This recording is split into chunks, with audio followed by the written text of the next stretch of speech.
It's Tuesday. I seem to have more on my desk than I normally would expect to have.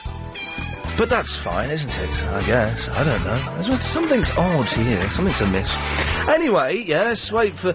Cut music! There we go. You know, sometimes you just need to dash in there. So, 0870 9090973 is the telephone number. If you want to give me a call. I don't quite know why this is here. Let's, does this do...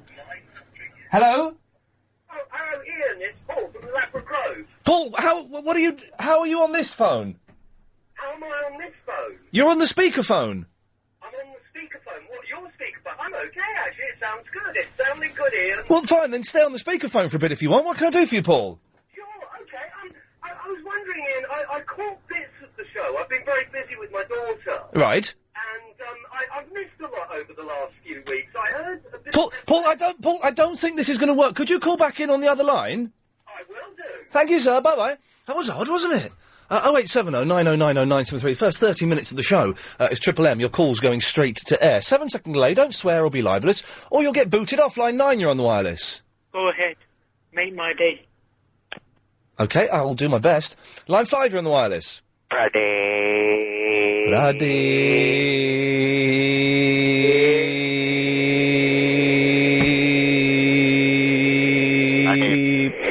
Thank you. Let us try this. Line 8, you're on the wireless. It's Paul again, Ian. Oh, how are you doing that? I don't know. I just keep pushing redial. Well, you're onto the speakerphone, Paul. Oh, really? Could you call again? I'll call again, Ian. Thank you. Let's try this one. Line 5, you're on the wireless. Yes. May I suggest you get a new phone? This is not the rock and rolling start I was hoping we would have for the show. Line 2, you're on the wireless. Hello, Ian. Hello. Well, when are you going to make your 2,000th friend? The 2,000th friend on MySpace. I've got 60 people so far who have applied. I sent you one. Who are you? Sharon. Oh, Sharon. For those who don't know, MySpace, of course, is the online community that's well past its sell-by date. My page is myspace.com/The Real Iain Lee. I'm looking for my 2,000th friend, I don't know, I've decided Friday, I think. Oh, okay. Sorry? Why do I hope I'll be your 2,000th friend? Because I really do feel that I deserve it. Why do you deserve it? Well, because I'm fabulous.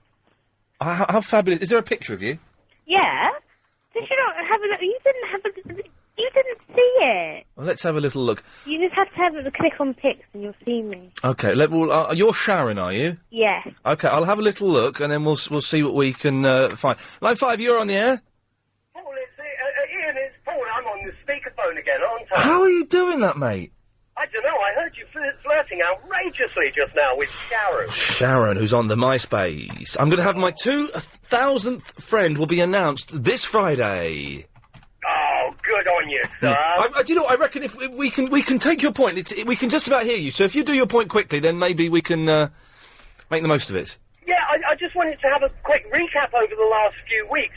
I caught the bit with the silly woman in Triple M, the American idiot who you had an argument with. Sylvia from New York City, who was an idiot. She was an absolute idiot. And what's wrong with her? Doesn't she listen to your show? She's saying you're not political enough and you should be talking about these things. You've got George Bush calling you, for God's sake, Ian. Exactly, the President of the United States of America. Exactly, and he's looking for a replacement through your show. Yes, he is, isn't he? Hey, I've got 109 people applying to be my friend on MySpace. I'm having trouble finding this Sharon bird. I wonder if she's used the name Sharon, or if she's, is she faced like murder? Are you on the MySpace, Paul? No, I'm not. I haven't got time for that sort of stuff. I'm too busy. Busy line, busy line. Yeah, the novelty has worn off quite some time ago, but I want to get to 1 million friends, and then I'm going to quit, I think. It's probably... 1 million friends? Yes, and then I'm going to quit. So I've set myself a target, which I think is doable, and once I've done that, I'm just going to stop and knock it completely on the head. I think that's the way forward. You could be quite old by that point, Ian. Shut up, man. I'm nearly on 2,000.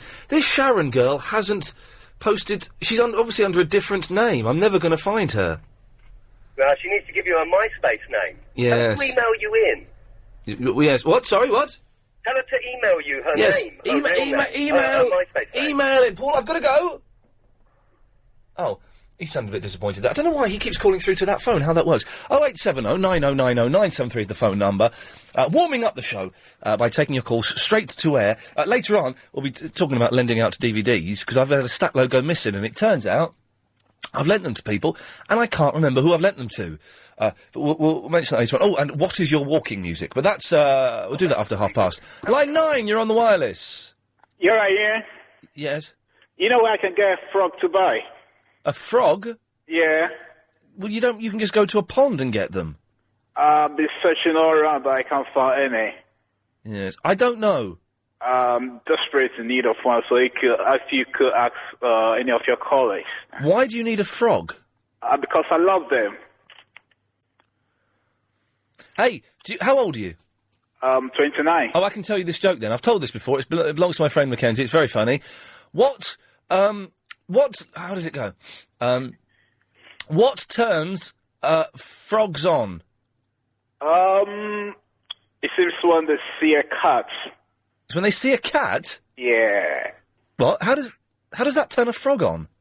Because they start hopping, and they keep hopping. When they get the water, it turns them on. Especially when it rains. No, the answer is frogs porn. The answer is what? What? What did you just say? Repeat it. What turns a frog on? I don't know. It says when it rains. What did you say? What, trees? I didn't say trees. Well, I tell you what. I'll ask the question again. This time you don't say anything, and I'll tell you the funny answer. Okay? Okay then. What turns a frog on? Right. You say I don't know. What does turn a frog on? I don't know.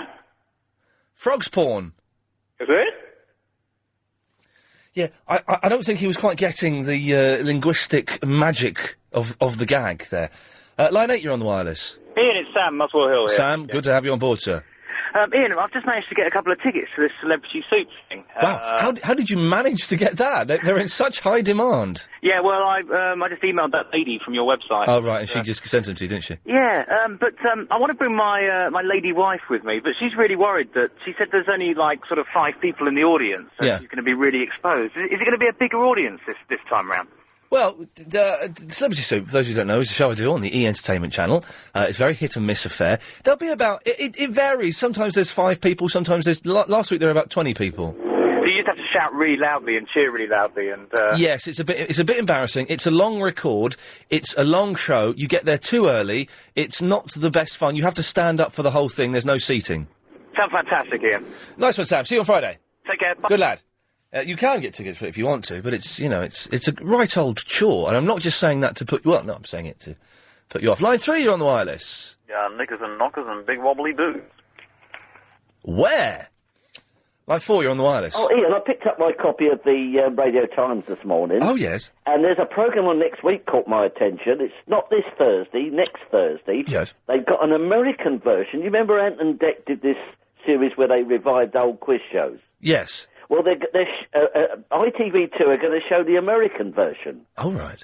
And it's hosted by Ricky Lake. Oh, God, she's nice. She's delightful. But it'll be interesting to see what they revive, because a lot of them, as you know, started life in America, came over here. So, hang on, Ricky Lake is going to host, 10 old quiz shows? Well, he doesn't say how many, but I should imagine, if they follow the same pattern as they did over here... But she's not the American Ant and Dec. That's Ryan Seacrest. Yeah, Ryan Seacrest, yeah. But I don't know whether they're going to be celebrity contestants or whether it's going to be ordinary people or not. I don't know. So you don't know anything about it? But no, it just says it just says here, a game show marathon USA. Ricky Lake hosts as contestants take part in new versions of some of TV's fondest remembered shows. Wow, I look forward to finding out what it is. Yeah, I am too. I think it should be really, really interesting. It could be, or it could be a disaster. It could be an absolute load of cack. Yeah, one of the two. Wait and see. Philip, thank you for that. Okay. Good lad. There we go. That's a nice, gentle start to the show. 0870 90 90 973 is the phone number. More of your calls.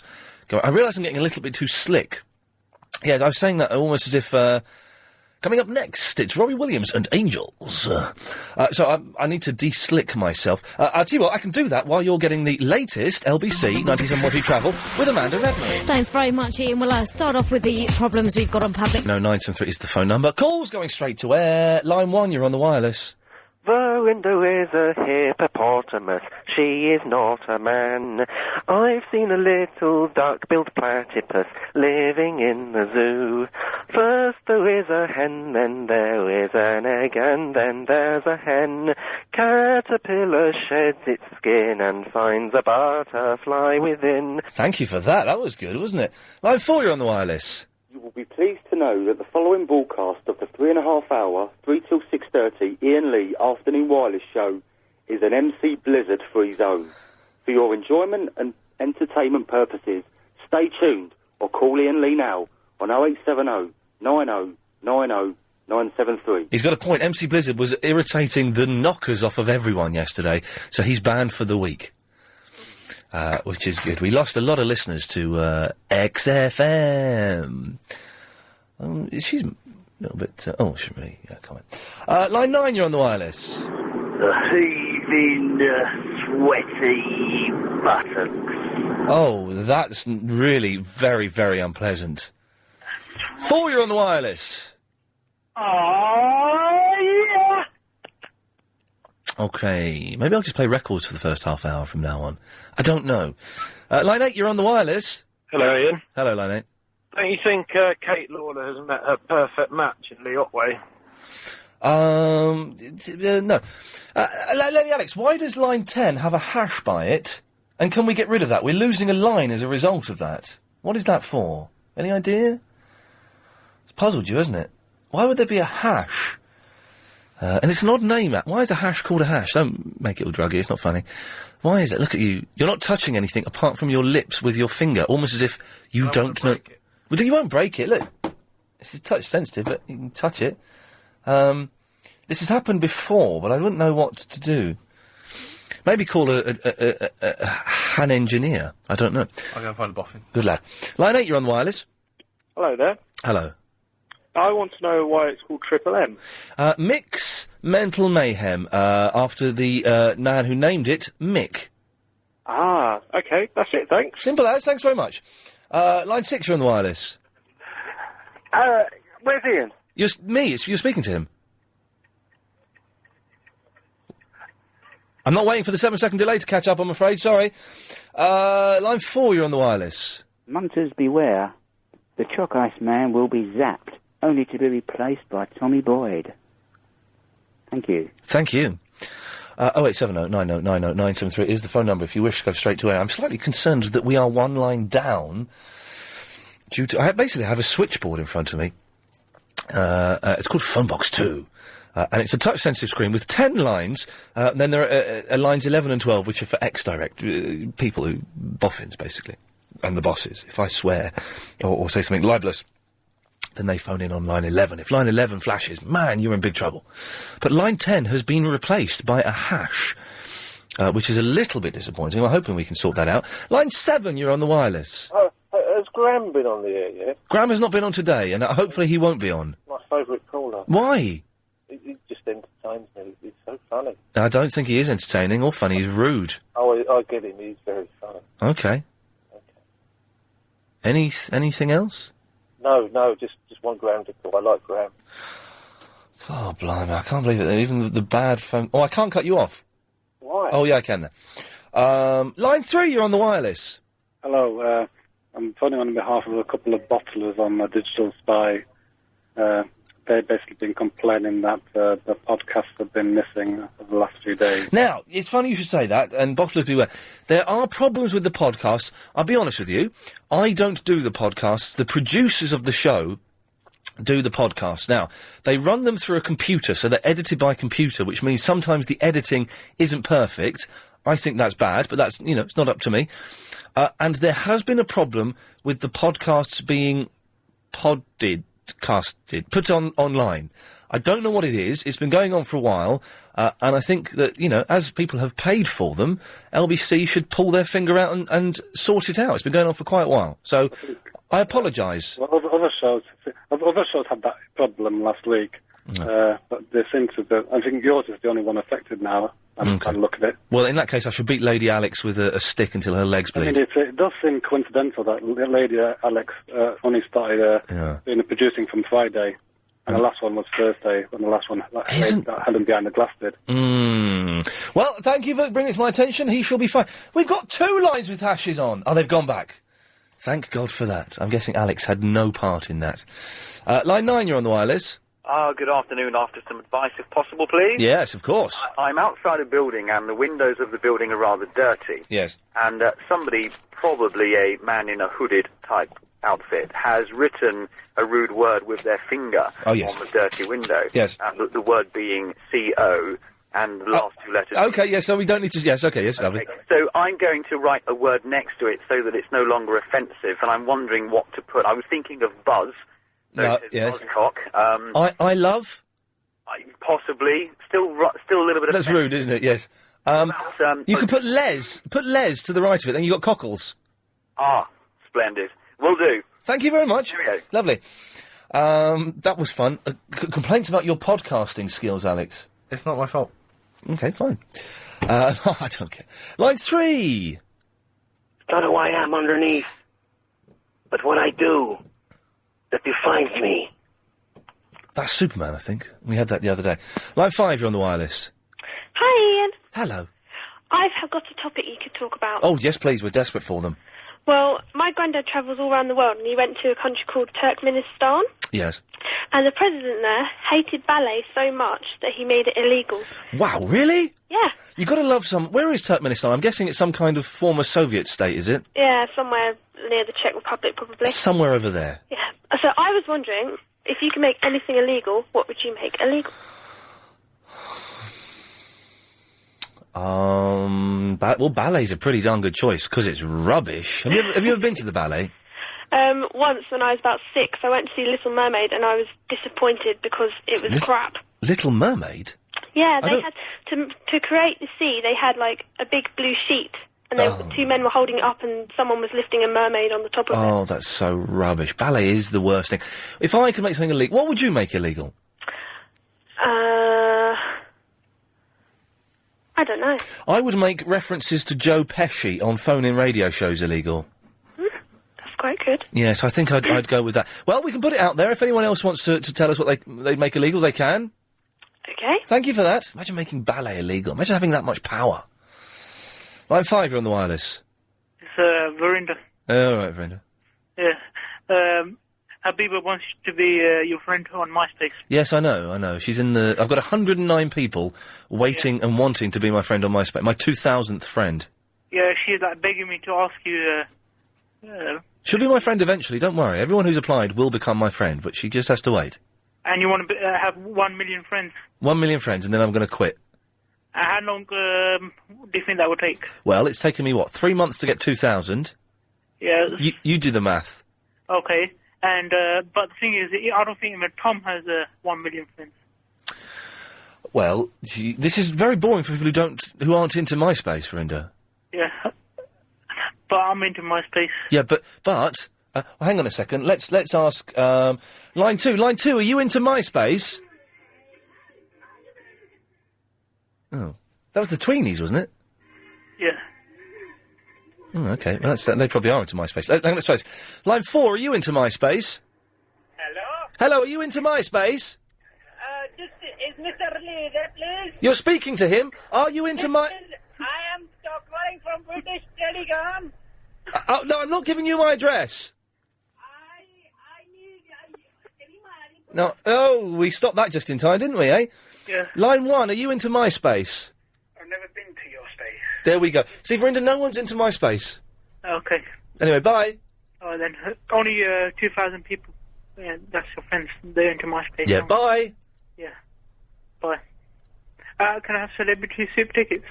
Yeah, of course you can. You just go to my website and email the lady. Okay. How much are they? They're £25 to people called Verinda. Okay. Otherwise, they're free. Oh, okay. Yeah. Goodbye, Verinda! Bye. Jeez, I'm sorry to anyone who's expecting an entertaining radio show, because that ain't what you've got. All right, let's rattle through these. Line 9, you're on the wireless. Mary had 2 rabbits. One was a virgin buck. She puts them in the garden. Yes, thank you. Line 7, you're on the wireless. Hello, is that Joe Pesci on the MySpace? I'm thinking of going home early. Line 10, you're on the wireless.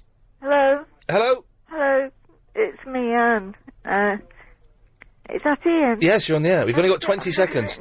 I've never spoken to you before. It's nice to speak to you. I've only got 15 seconds. Yeah, right. Okay, right. Hash mark. I always thought it was a sharp sign in music, so I was curious as well, but I've got my modernist dictionary here. Excellent. And it says... I've got 5 seconds. What? Got 2 seconds. Right. It says... I've got no seconds. Myself and my husband were driving into town. As we turned... 9090973. Surinder! Hello, Ian. Hey, Surinder, what's that noise? Are you in space? No. Oh, it's stopped now. Better? That's better, thank you. Sorry. That's okay. Well, Ian, you're not helping me, are you? You don't help me. You don't help your callers, your listeners. Of course I help my callers, help my listeners. My whole life is devoted... Tell Verinder to give me a chance. I want to tell him I love him. I'm not going to give up. I'm going to marry him one day. Okay, well, you keep pursuing that dream. Anthony! Right. Hello, Anthony. Yeah, you good? Yeah, I'm good. I've got a feeling it's going to be a really crappy show today. Yeah, it was a bit rubbish first half, wasn't it? First half was rubbish. I suspect the rest of it's going to be pony. We'll find out. We can only find out by listening to it, and then what I must be careful of. Have you heard of a thing, Anthony, called the self-fulfilling prophecy? No, it's a thing where if you think something is going to be rubbish, or you think you're going to achieve something, what you think tends to happen because you think it's going to happen. Yeah. If that makes sense. Yeah, So, by me thinking the show is going to be rubbish, it could make the show rubbish just by thinking that. What I should really be doing is thinking the show's going to be brilliant, and that might make the show brilliant. What's on the show today, isn't it? Well, plenty of things. Shall I go through the menu, sir? Yes, please. We will be talking about... Oh, I'm all snotty, sorry. We won't be talking about that. Right. Just swallowing a bit of phlegm. You know, when you sniff... Yeah, it comes up. And you get stuff, and I've just swallowed it. Okay. We will be talking about the community safety bus. Yeah. We will be talking about what music do you walk to. We'll also be talking about lead pipes and lending out DVDs to your friends, and is it ever acceptable to make a list of the films you've lent to them so you get them back from the thieving little gets? I went the weekend. One of my favourite films of all time is called Waiting for Guffman. Okay, I won't go into the details of it. It's irrelevant, but it's a good film. And when I got it, it was quite hard to get in this country. Maybe you can get it now. I don't know. I went to watch it. Had a friend round. I said, "Oh, well, watch this. You'll really enjoy this."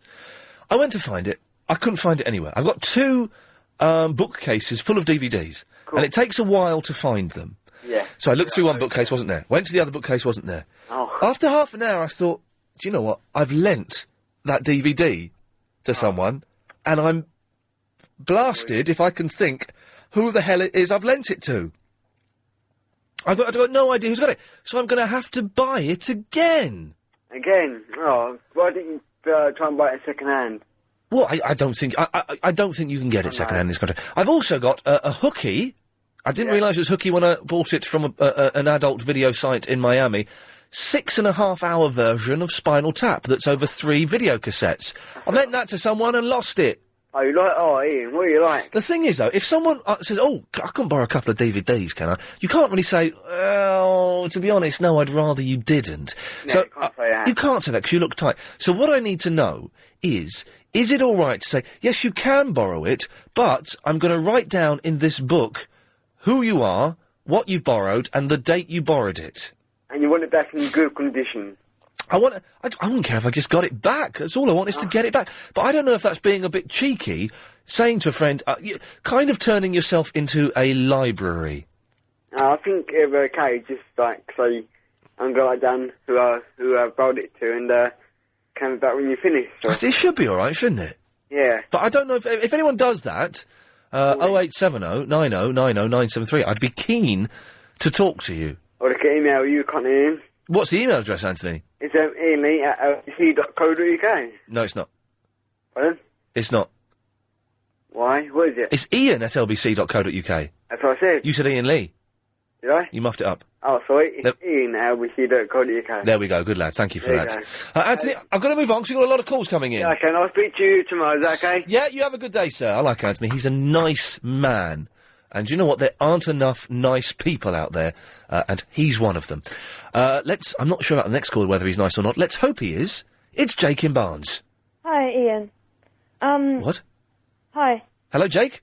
Yeah, hi. Wow. I expected Jake to be a 60-year-old man who's a heavy smoker and had a voice like tar, but your voice is so young and soft and pure. No, I'm only 12 years old. Okay, that explains it then. That explains it. Okay, well, haven't you noticed a lack of community spirit in Britain nowadays?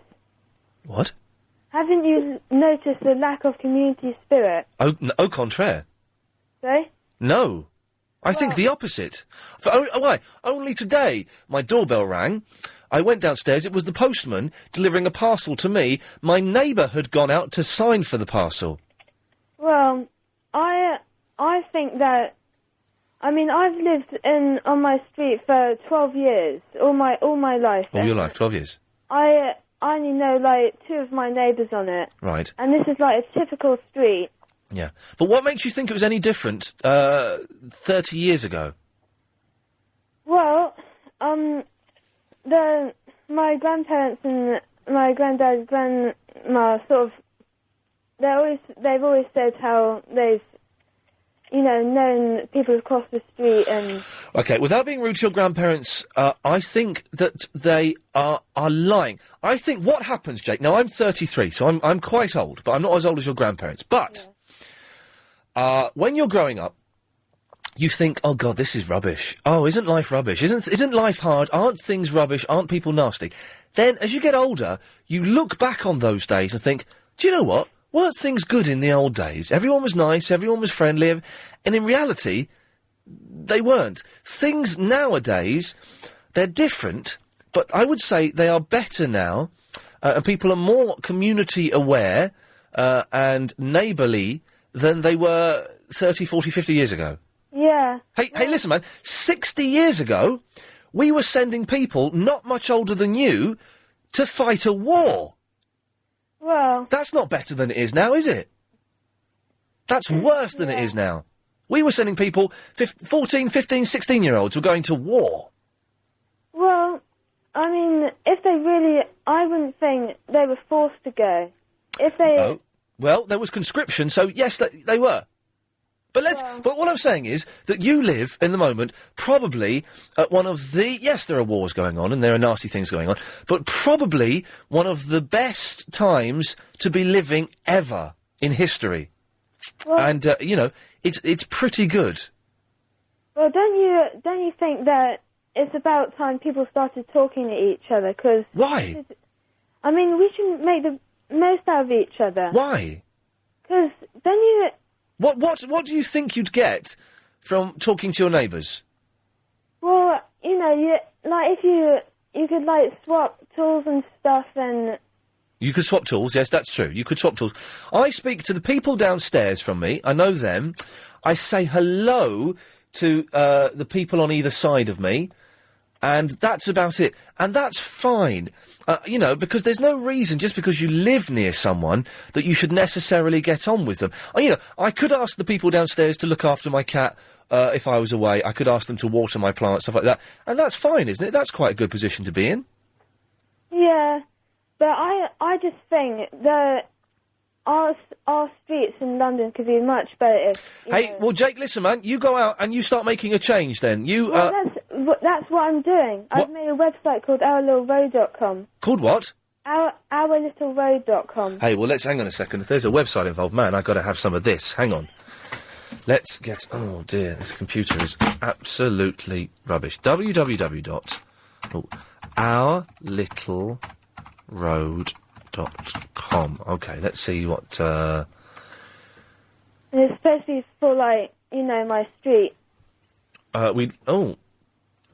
Hey, well, there you go. It doesn't have your house number on there, does it?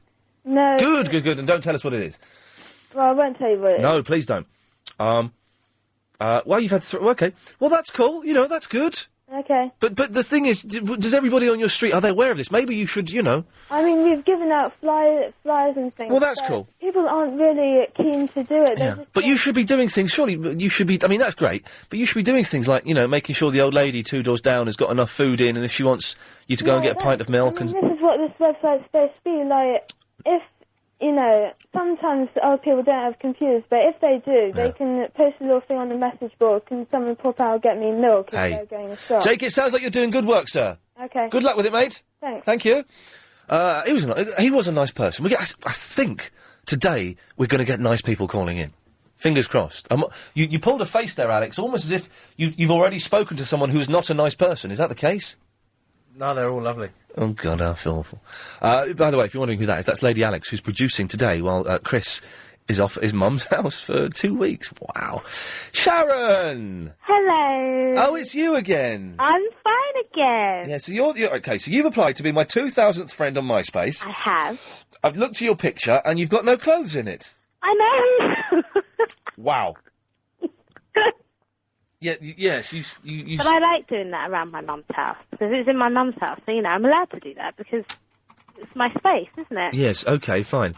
The odds of you becoming my 2,000th friend are very slim. Why?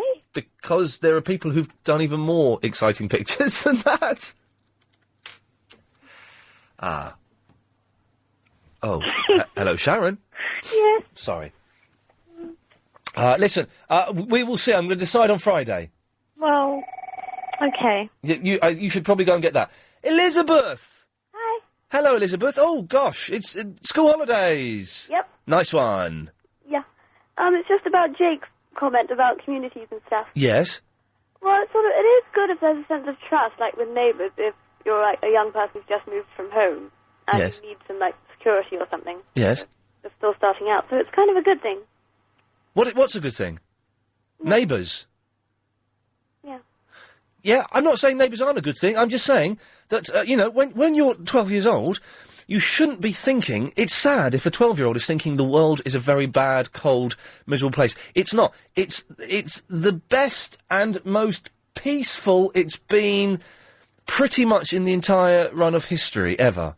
I don't think it's bad or anything. It's just, from what I've heard, but I don't know. I live at home and everything. Well, go out there, keep your eyes open, and keep yourself safe. I don't know what to say. I have no advice to give. I'm an idiot who's muffed up my life more times than I can imagine. 0870 90. It's half term. 0870 90 90 973 is the phone number. But for some reason we're talking about neighbours. I don't quite know why. I wanted to find out if it was all right to write down your mate's name when you're lending them a DVD. You can email as well, iain@lbc.co.uk. We'll take more of your calls after we've got the latest on the roads and the trains from the LBC Travel Centre and Amanda Redmond. Thanks very much, Ian. Well, we're still watching the trains. Oh, hi, Ian. Hi, I know why it's called that now. They all drive like it. Yes. Seriously. Oh, I'll tell you what... Cockfosters is quite posh, isn't it? Yeah, it is. It's just the drivers, though. I went out with a weird girl who... No, I take that back. No, I don't. I went out with a weird girl who worked in the Blockbusters about 12 years ago there. Oh, yeah, Cockfosters. Yes. What, really? See, you may forget you do this every time. I completely forgot. Oh, yeah, they're loaning DVDs to your neighbours. Is that what you're talking about? I'm getting so confused. No, well, not necessarily to your neighbours. But you know when a friend comes around and he goes through DVDs, he goes, oh, can I borrow... Oh, look, you got that. Can I borrow that? Oh, you've got that Crystal Nash and Young live at Wembley Stadium. Can I borrow that? And you go, yeah, of course you can, because they're your mate. And then you go and look for that DVD 7 months later. You can't find it because they've never brought it back. Yeah, it happened loads of times to me. Loads of times. And I did think at one time I might get a book out, but then I'd feel a bit of a...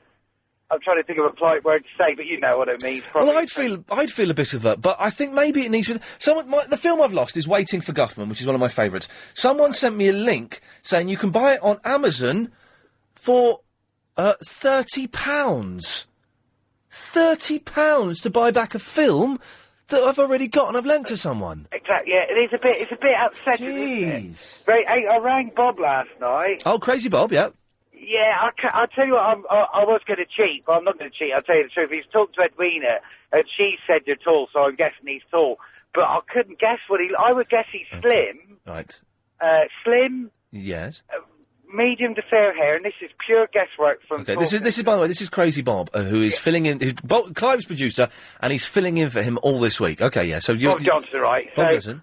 Yeah, 'cause he was talking to the lovely Edwina, right, and I was trying to work out from what he was saying. I was going to ask him, be clever and ask a question, but I bottled it in the end. I just talked to him about pop concerts, festivals. So, but you're pretty spot on, to be honest, with his look. He's blonde. Oh, really? Yeah, he's tall. He's taller than me. Right, and you're just under 6'2" now. Yes. So he's 6'3" or 6'4" then, yeah? Don't be a bottler, Bob. Hang on. I'm trying to find Bob. Hang on. Bob's not a bottler. He's in Clive's seat. No, yeah, I'm trying to find. That's Paul, that is. Yes, I'm trying to find a jingle for him. I can't find one.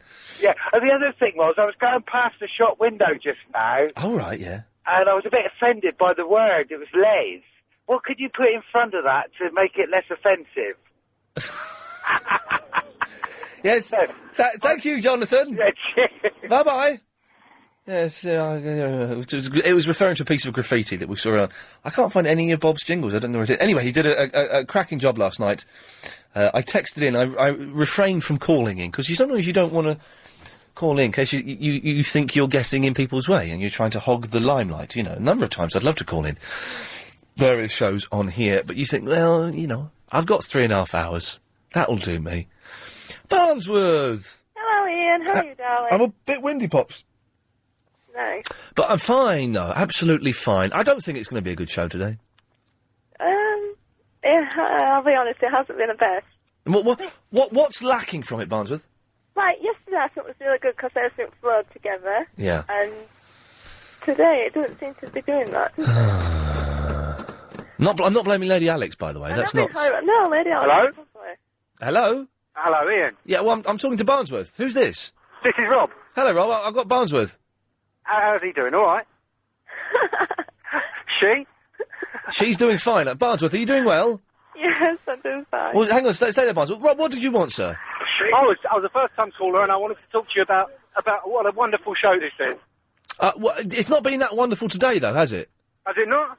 Oh, have you not been listening? No, well, I'm a first-time caller, so I can only judge you on today's show. Oh, are you a first-time listener? A first-time listener, first-time caller. Oh, wow! In that case, no. This is one of the worst shows we've ever done. Is it really? Which makes me think maybe you wouldn't like it when we do a good show, because it's completely different to this. Oh, well, so you're telling me to turn off tomorrow, are you? Well, hang on, let me think my next few words very, very carefully. No, keep listening. Keep listening, right. But tell me why you're liking it. I'm liking it because of the type of people you get on here. Fruitcakes. I don't meet on my day-to-day life. Yeah, mentals. Yeah, pretty much so. Yes. But it makes for interesting radio. I'm glad you think so. What do you normally listen to? Are you a fan of speech radio, or are you a Radio 1 man, or what? I tend to listen to the Radio 5 during the day. Oh, they're so boring. Yeah, it's getting a bit tedious. I'd rather listen to see what your listeners are. What are they talking about today on Radio 5? I guess they're talking about politics. The terrorist arrests. Politics. Oh, it's so dumb. Well, listen, there are politics on this station, but between 3 and 6:30, we just sort of dick around a bit. That's what we like to hear. Nice one. Well, Rob, listen, thank you for finding us. Call again. Will do, Ian. Cheers for a great show, mate. Cheers, mate. Thank you. Bye-bye.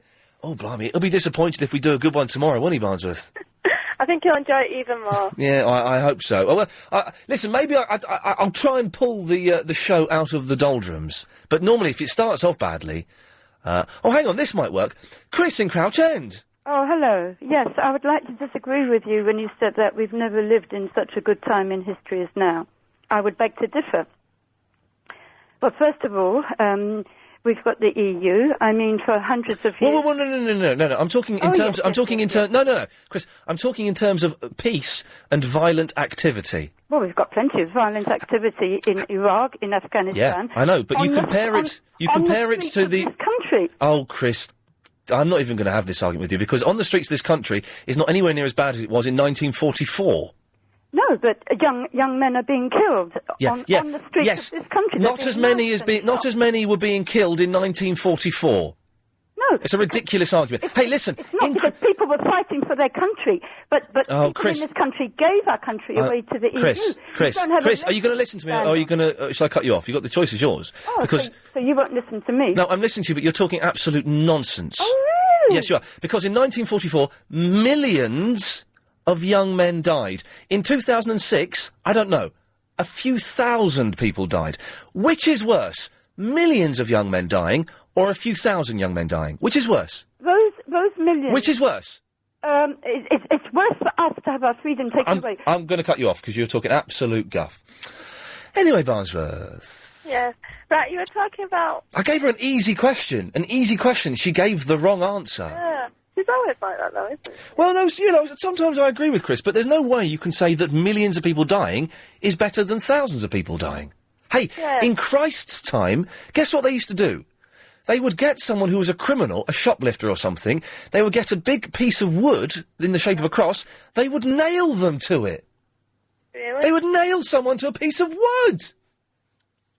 Definitely better now. Yes, so things are much better now. Barnsworth, sorry, I've rattled on so much, I'll talk to you after this.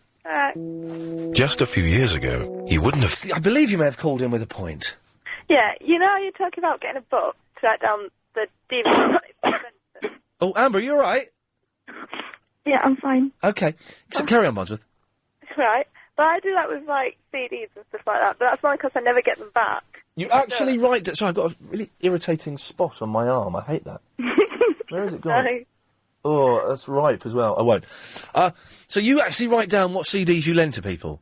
Yeah, only because then, if I don't get them back, I know who's got them. I'm beginning to think this is maybe the way to do it, because I've lost so many DVDs and videos, so I'm quite... Ian? Yes, hello, Amber.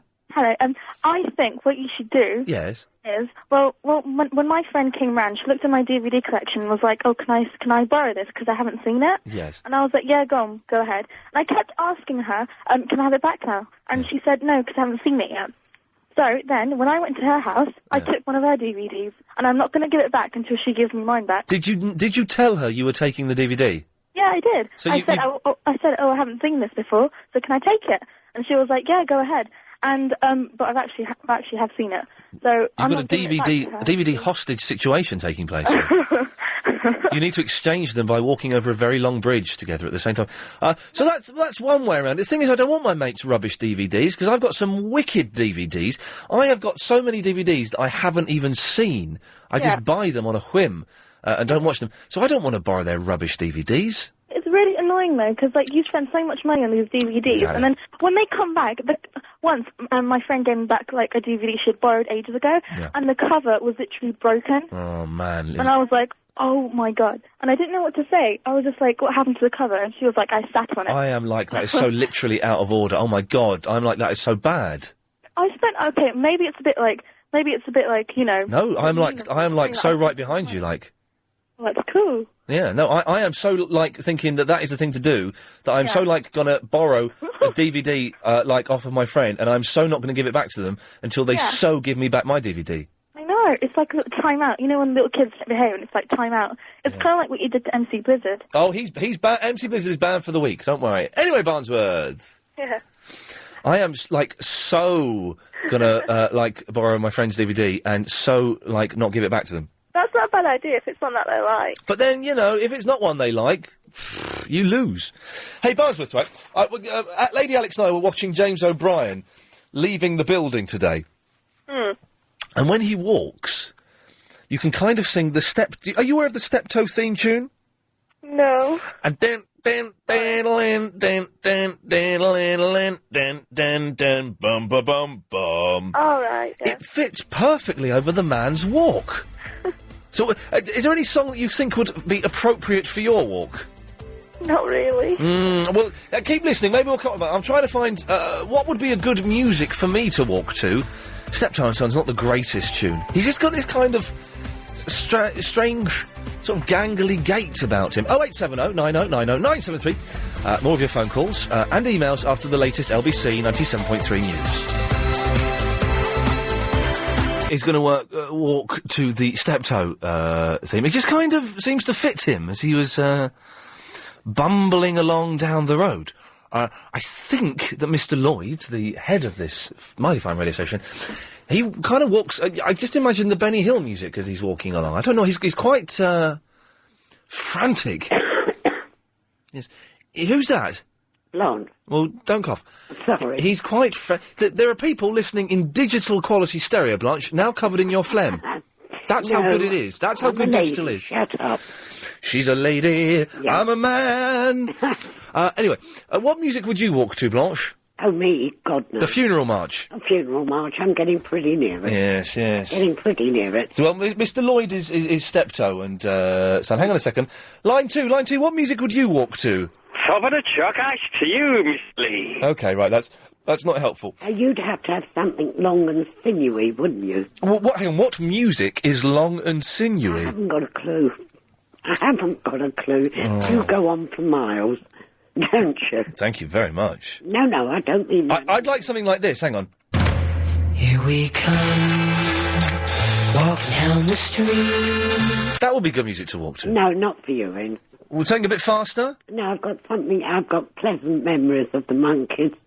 Oh, you cheeky mare! No, I take that back. Yes. It was just last night I was so angry with that blasted Lynn. Oh, Lynn from Forest Gate. Why? He phoned. He was doing so well. Who, Crazy Bob? Yes. Okay, the bit I heard of Crazy Bob was excellent. And then she phoned and said he was quite good. Oh, God. And then she went on with her deprecating, attitude to everything and everybody for about 20 minutes. Right. Have you finished singing? Oh. Do what? Move down. Go on, Blanche, carry on, ignore her. What to do until it's I can't let you found a cure for fun. I'll tell you what I want. She's a tramp. No, Blanche, don't say that, for God's no. No, not for Lynn, for me. You're a tramp. Oh, right, I say. I'd like She's a Tramp. What's that? From Lady and a Tramp. How does that go? She's a tramp, but I love her. I can't sing, I can't.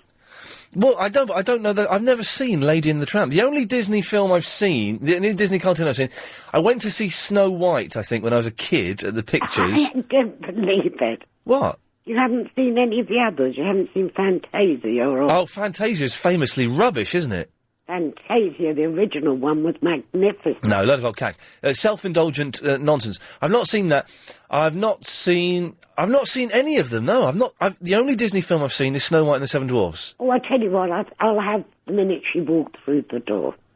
The minute you walked through the door, boom, boom, I could see she was a whingy old windbag, a Blanche from Elstree. Can we have that on the podcast? Possibly, yes. I'm in trouble now because I could say the most diabolical things on the radio. Yes. And it didn't reach where my daughter lives in Taunton.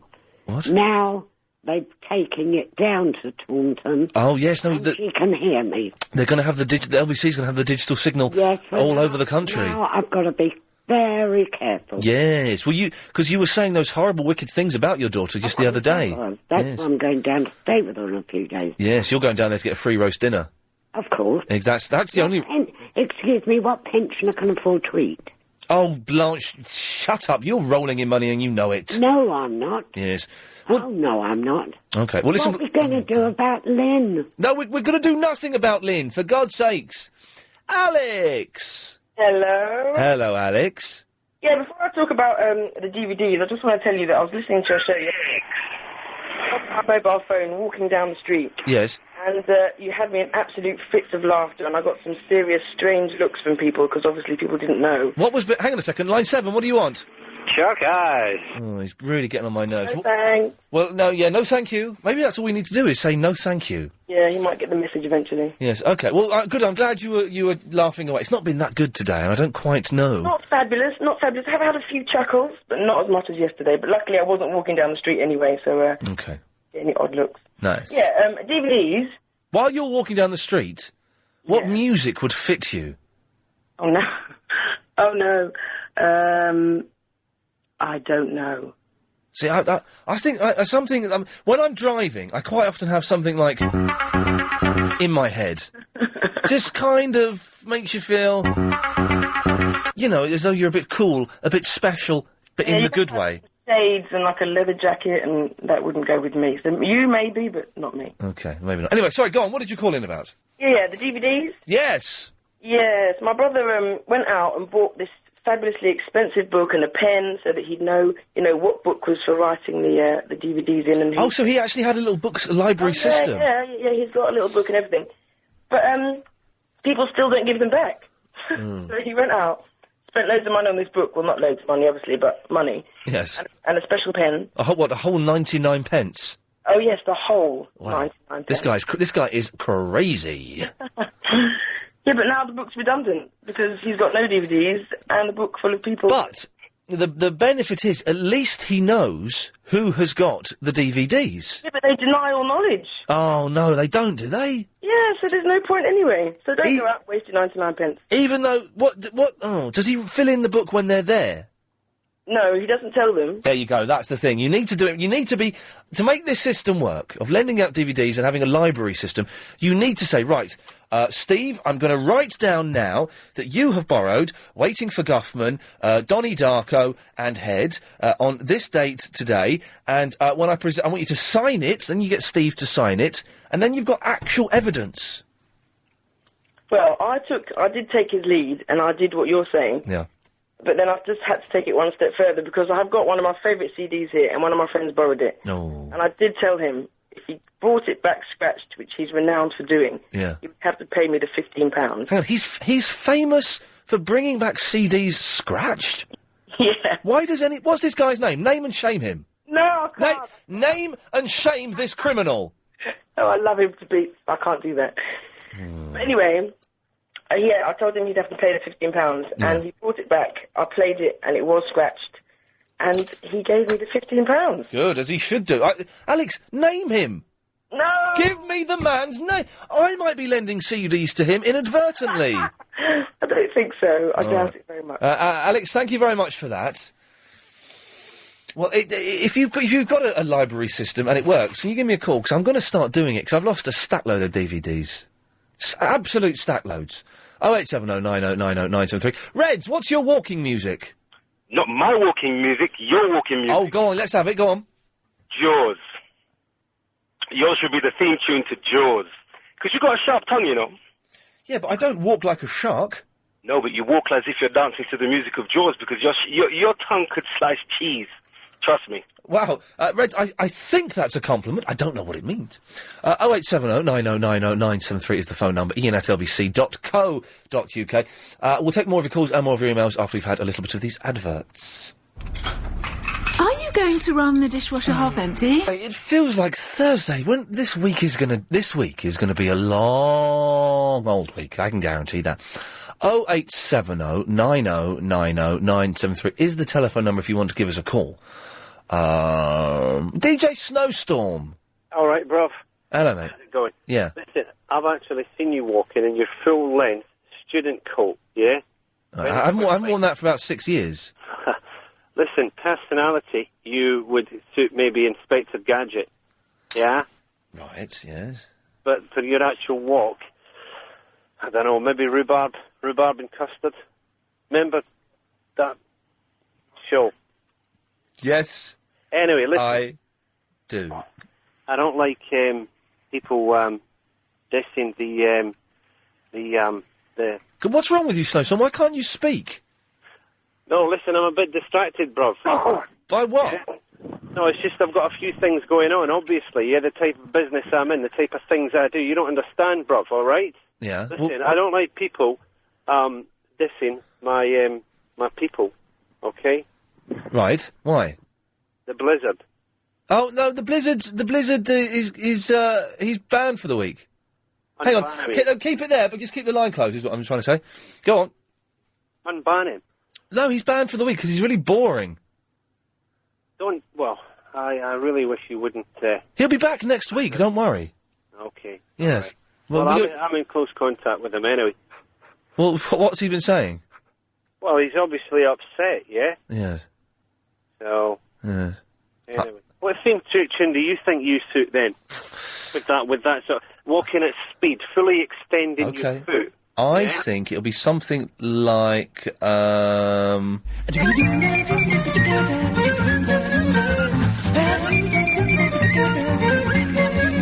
Yeah, but no,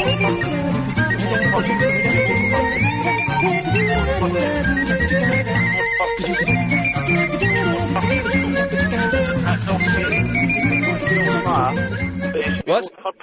More purposeful, I say. Yeah, that sort of hits the mark halfway. Yeah. But your purposeful, speedy walk with, as I say, the full extension of the foot. Do you know what I mean? Oh, why are you... Slightly leaning forward. Yes. Yeah? Yes. So that tune Yes. sort of hit the mark halfway. Hang on a second, line 7, any ideas to what tune I could walk to? Chuck eyes. Oh, Jesus. Just go through how he gets on again. Sorry? Just go through how you were explaining the other day. how MC he- Blizzard? Yeah. MC Blizzard? Not there. You're banned for the week. Blizzard, Blizzard. Before he cuts you off, what's up, man? What's up, dude? Yeah, he's gone. He's banned for the week. Oh man. Just keep By an the eye out for the wave. He's banned for the week. Go around and see him any time. Anyway, Okay. so it doesn't Listen, I'm matter. very tempted to ban you as well. Well, what have I done? You've just been obnoxious and quite boring. Well, no, I'll tell you what. Yeah, before you fire me, I resign. I fire you.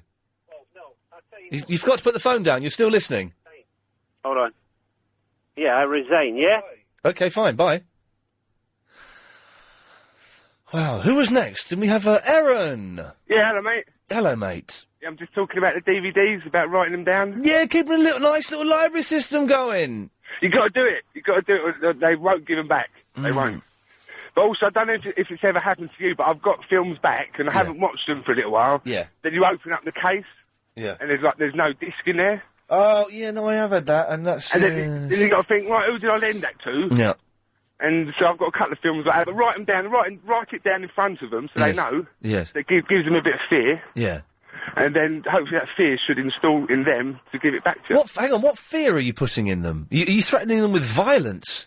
Well, most of the time they're horror films I lend out. So Okay, all and right. The type of films I like, they kind of get the gist.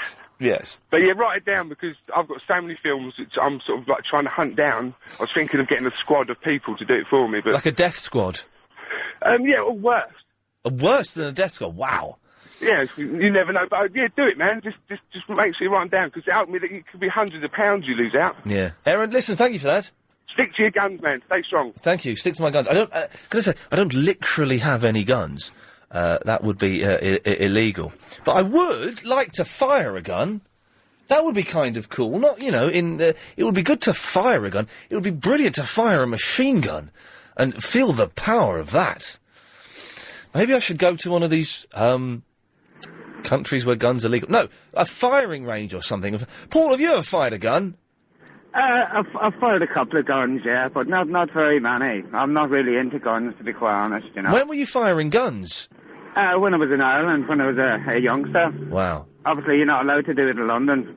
No, yes, they're kind of quite strict on gun firing in this country, it has to be said. They are a bit strict, yeah, and it's quite understandable the way the world is. Hang on a minute, Ian. Somebody's coming over to my car window. I'm stuck in the traffic. Hang on for 1 second. Okay.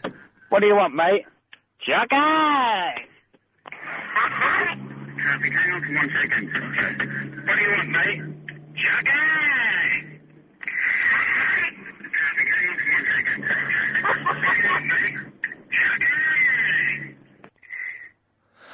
Nicola's in the Weybridge. Hello. What just happened there? Oh, I don't know. I didn't hear anything. Oh God, I heard too much. I'm seriously somewhere I've got with me. Yes, close to the edge. The first song is 18 minutes long. I'm thinking of putting that on repeat and going home and watching telly all afternoon. Put it on the loop. Just put it on a loop and let people listen to prog rock and the magic of Rick Wakeman and John Anderson. And I'm going to go home. Why not? It's not raining today, so why not? Yeah, why not indeed? Anyway, Nicola, I won't go home while I'm talking to you, as you sound absolutely delightful. Oh, thanks very much. I'm a new listener today as well, so...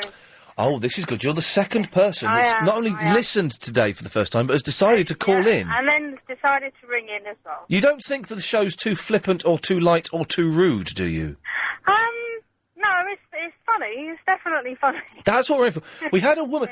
Alex, who was the woman who called in and wanted to have a go at me, but then hasn't called back? What was her name? Hang on, Alex is good. Who was it? Susan? Where is she? Why hasn't she come back on the line? Is she a bottler? I think she must be. You sound a bit like Nikki from Big Brother then. Who is she? Who is she? Yes. Oh, you were going into that for a minute then. Oh, no. I did a show with her, and she is potty. She's nice, but she's potty. Right, yeah. Yes. And the tiniest, she's the tiniest thing in the world. Yeah. Oh, she doesn't eat, does she? You could fit her in the newspapers. She looks quite well-rounded. Looks like she's got a nice, body, nice breast, nice bottom. But in reality, you could put her in your pocket. She's so wee. Like one of those Sylvanian bunnies in your pocket, yeah. Sylvanian families, they need someone to love. Yes. Yeah, I know the song. That scared you, didn't it? Oh, yeah, it did. Oh, that's quite random. Did you have a little pony as well? No, I was more Care Bears. Oh God, the Care. I bet you've been to see the Care Bears movie as well, haven't you? I did actually. There we go. There we go. I know what. And the worst thing is, I took my 9-year-old son with me. Oh no! And he's like, I don't want to see the Care Bears. Yeah, but he's never going to get married. No, You've affected him. Yeah, exactly. Unbelievable. Anyway, Nicola, sorry, we're wittering away here. You must have called in for a reason. Yes, about the films and DVDs and stuff. Yeah. About 2 years ago, this chap, really nice chap, was moving in locally. I worked with him, and he said, I'm so bored. I'm in a bedsit on my own. Have you got any DVDs or any films? So I lent him some. I lent him about 4, stupidly enough. And over the weekend, he got the sack and never saw him again. Oh no! So I thought, oh no, and a couple of them were my son's DVDs, so I didn't tell him. So. I had a friend once, and he came round and he borrowed like a load of stuff off my girlfriend, a load of stuff off me, and then I realised actually this guy I didn't want to be friends with this guy because there was stuff going on. And my girlfriend at the time was saying, but he's got this book that was a present to me and was signed, by such and such. I was like, do you know what? You're going to have to just forget it. This is the one time I've let some property go just because I didn't want this person back in my house. No, I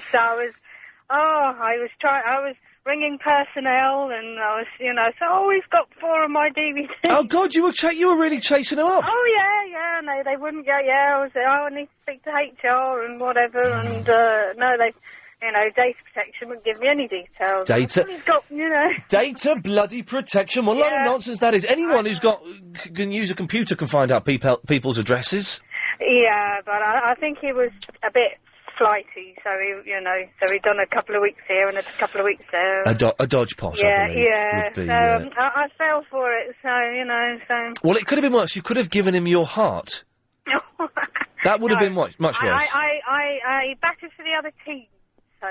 Oh, really? Yes. Hey, nice one. Well done, you. Round of applause. No, he did. Oh, not me. Okay. I see. Sorry, I was working out the logistics of you having a son, but then it's possible these days with frozen sperm.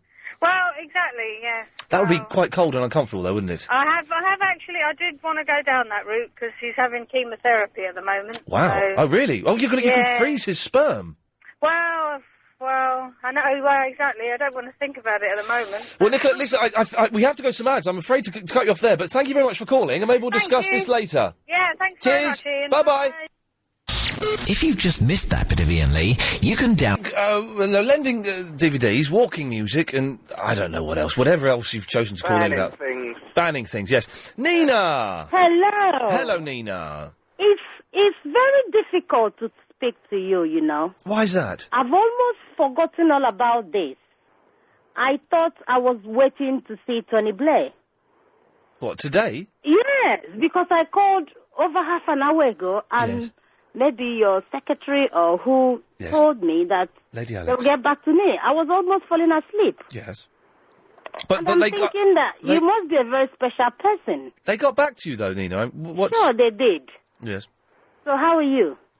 I'm fine. What I can say is we've had a lot of calls in the first hour and a half. If people are calling up now, they'll get through quite quickly because we haven't got many calls left. All right. Damien, shush, I'm talking to a lady. When I finish, I'll call again then. Okay. No, don't call again, Nina, because I suspect it won't be worth it. All right. We're talking about lending videos, right? Yes. Well, it is in my character that if I go to a friend and I see a film that I like, yes, I do normally write down the name of the film when I have collected it, put down my name, and leave it with the friend. So, hang on, when you borrow stuff, you write it down and give it to them? Yes. Well, that's just crazy. It's in my character. I do that all the time. Yes. And some of my families wonder why. I said, because I have lost so many films in that way. Yes. And when I give them a copy, I keep a copy for myself. What kind of films are you borrowing, Nina? Mucky ones? I borrow African films, I borrow musical films, I borrow comedies. Adult films? Yes, Yes. and adult films, yes. Nice that's one. correct. Good work. Good girl. Yes, in fact, I'm about to watch one now. Oh, you're about to watch an adult film now? Yes. Have you seen this adult film before? Which one? The film you're about to watch? No, does that you're getting so excited. What kind of stuff is it? Girls? Boys? Well, it's a mixture of both. Wow! Yes. Sounds good, eh, Damien? And Yeah, sorry, I was you know, really from there sorry. I learn so many skills. I bet you learnt lots of skills from these adult films. Yes. What's this one called? Do you know? Can you say? No, I couldn't say that now. Is it a little bit vulgar, is it? It's just for your ears only. I've heard of listening, don't worry. I've heard of this specialised industry for your ears only. Yes. Well, Nina, thank you for that. Thank you. Bye-bye. All right, then. Have a lovely day. You have a great afternoon. I bet you're going to. Wow. Fantastic, Damien. It was sounding very... I nearly swore then. I forgot I was on the radio and someone cut me up. It didn't come across, did it? No. Well, no, it didn't. No, I didn't finish the word anyway. I just sort of snapped. Did you get that spot on your arm, by the way, Ian? No, it's not. No, I thought better of it. Where is it? It's... Why do they come on your arm? I get them every now and again. You're having a scratch and you find it. At the top, like just below the shoulder, at the top of the Oh, arm. yeah, they last forever, though, don't they? Yeah, it's not as bad now, but I used to get, like, lots of little ones, but they seem to have gone, so I don't know whether I'm cleaning properly. Because you eat hummus on toast. Oh, well, you shut your face. I tell you what I've been doing for breakfast recently. I've only just worked out I can cook them. Eggs. Poached eggs. Oh, they're beautiful. Oh! I have not had a poached egg for years. They're brilliant. They're my favourite here now. Have you got a machine to do it? Like, no, I'm just doing it in a saucepan. Doing a saucepan, putting a couple of drops of vinegar in, stirring the water, so when you drop it in, it's going round. Oh, and I've done it. I've had for the last 3 breakfasts, I've had poached eggs, 2 poached eggs on toast, and I've done them perfectly. Yeah. Now, you can get a thing from a shop where it's individual little cups. Yes, you a little can. bit of oil in there. I believe they're for babies and bottlers. I like Well, I haven't got one. I'm just saying you could get it if you wanted to become a baby. No, it is. The thing is, you boil the water up, get that boiling, put the egg in. Once you put the egg in, you put your bread in the toaster. As soon as the toast is done and buttered, the eggs are ready. Perfect.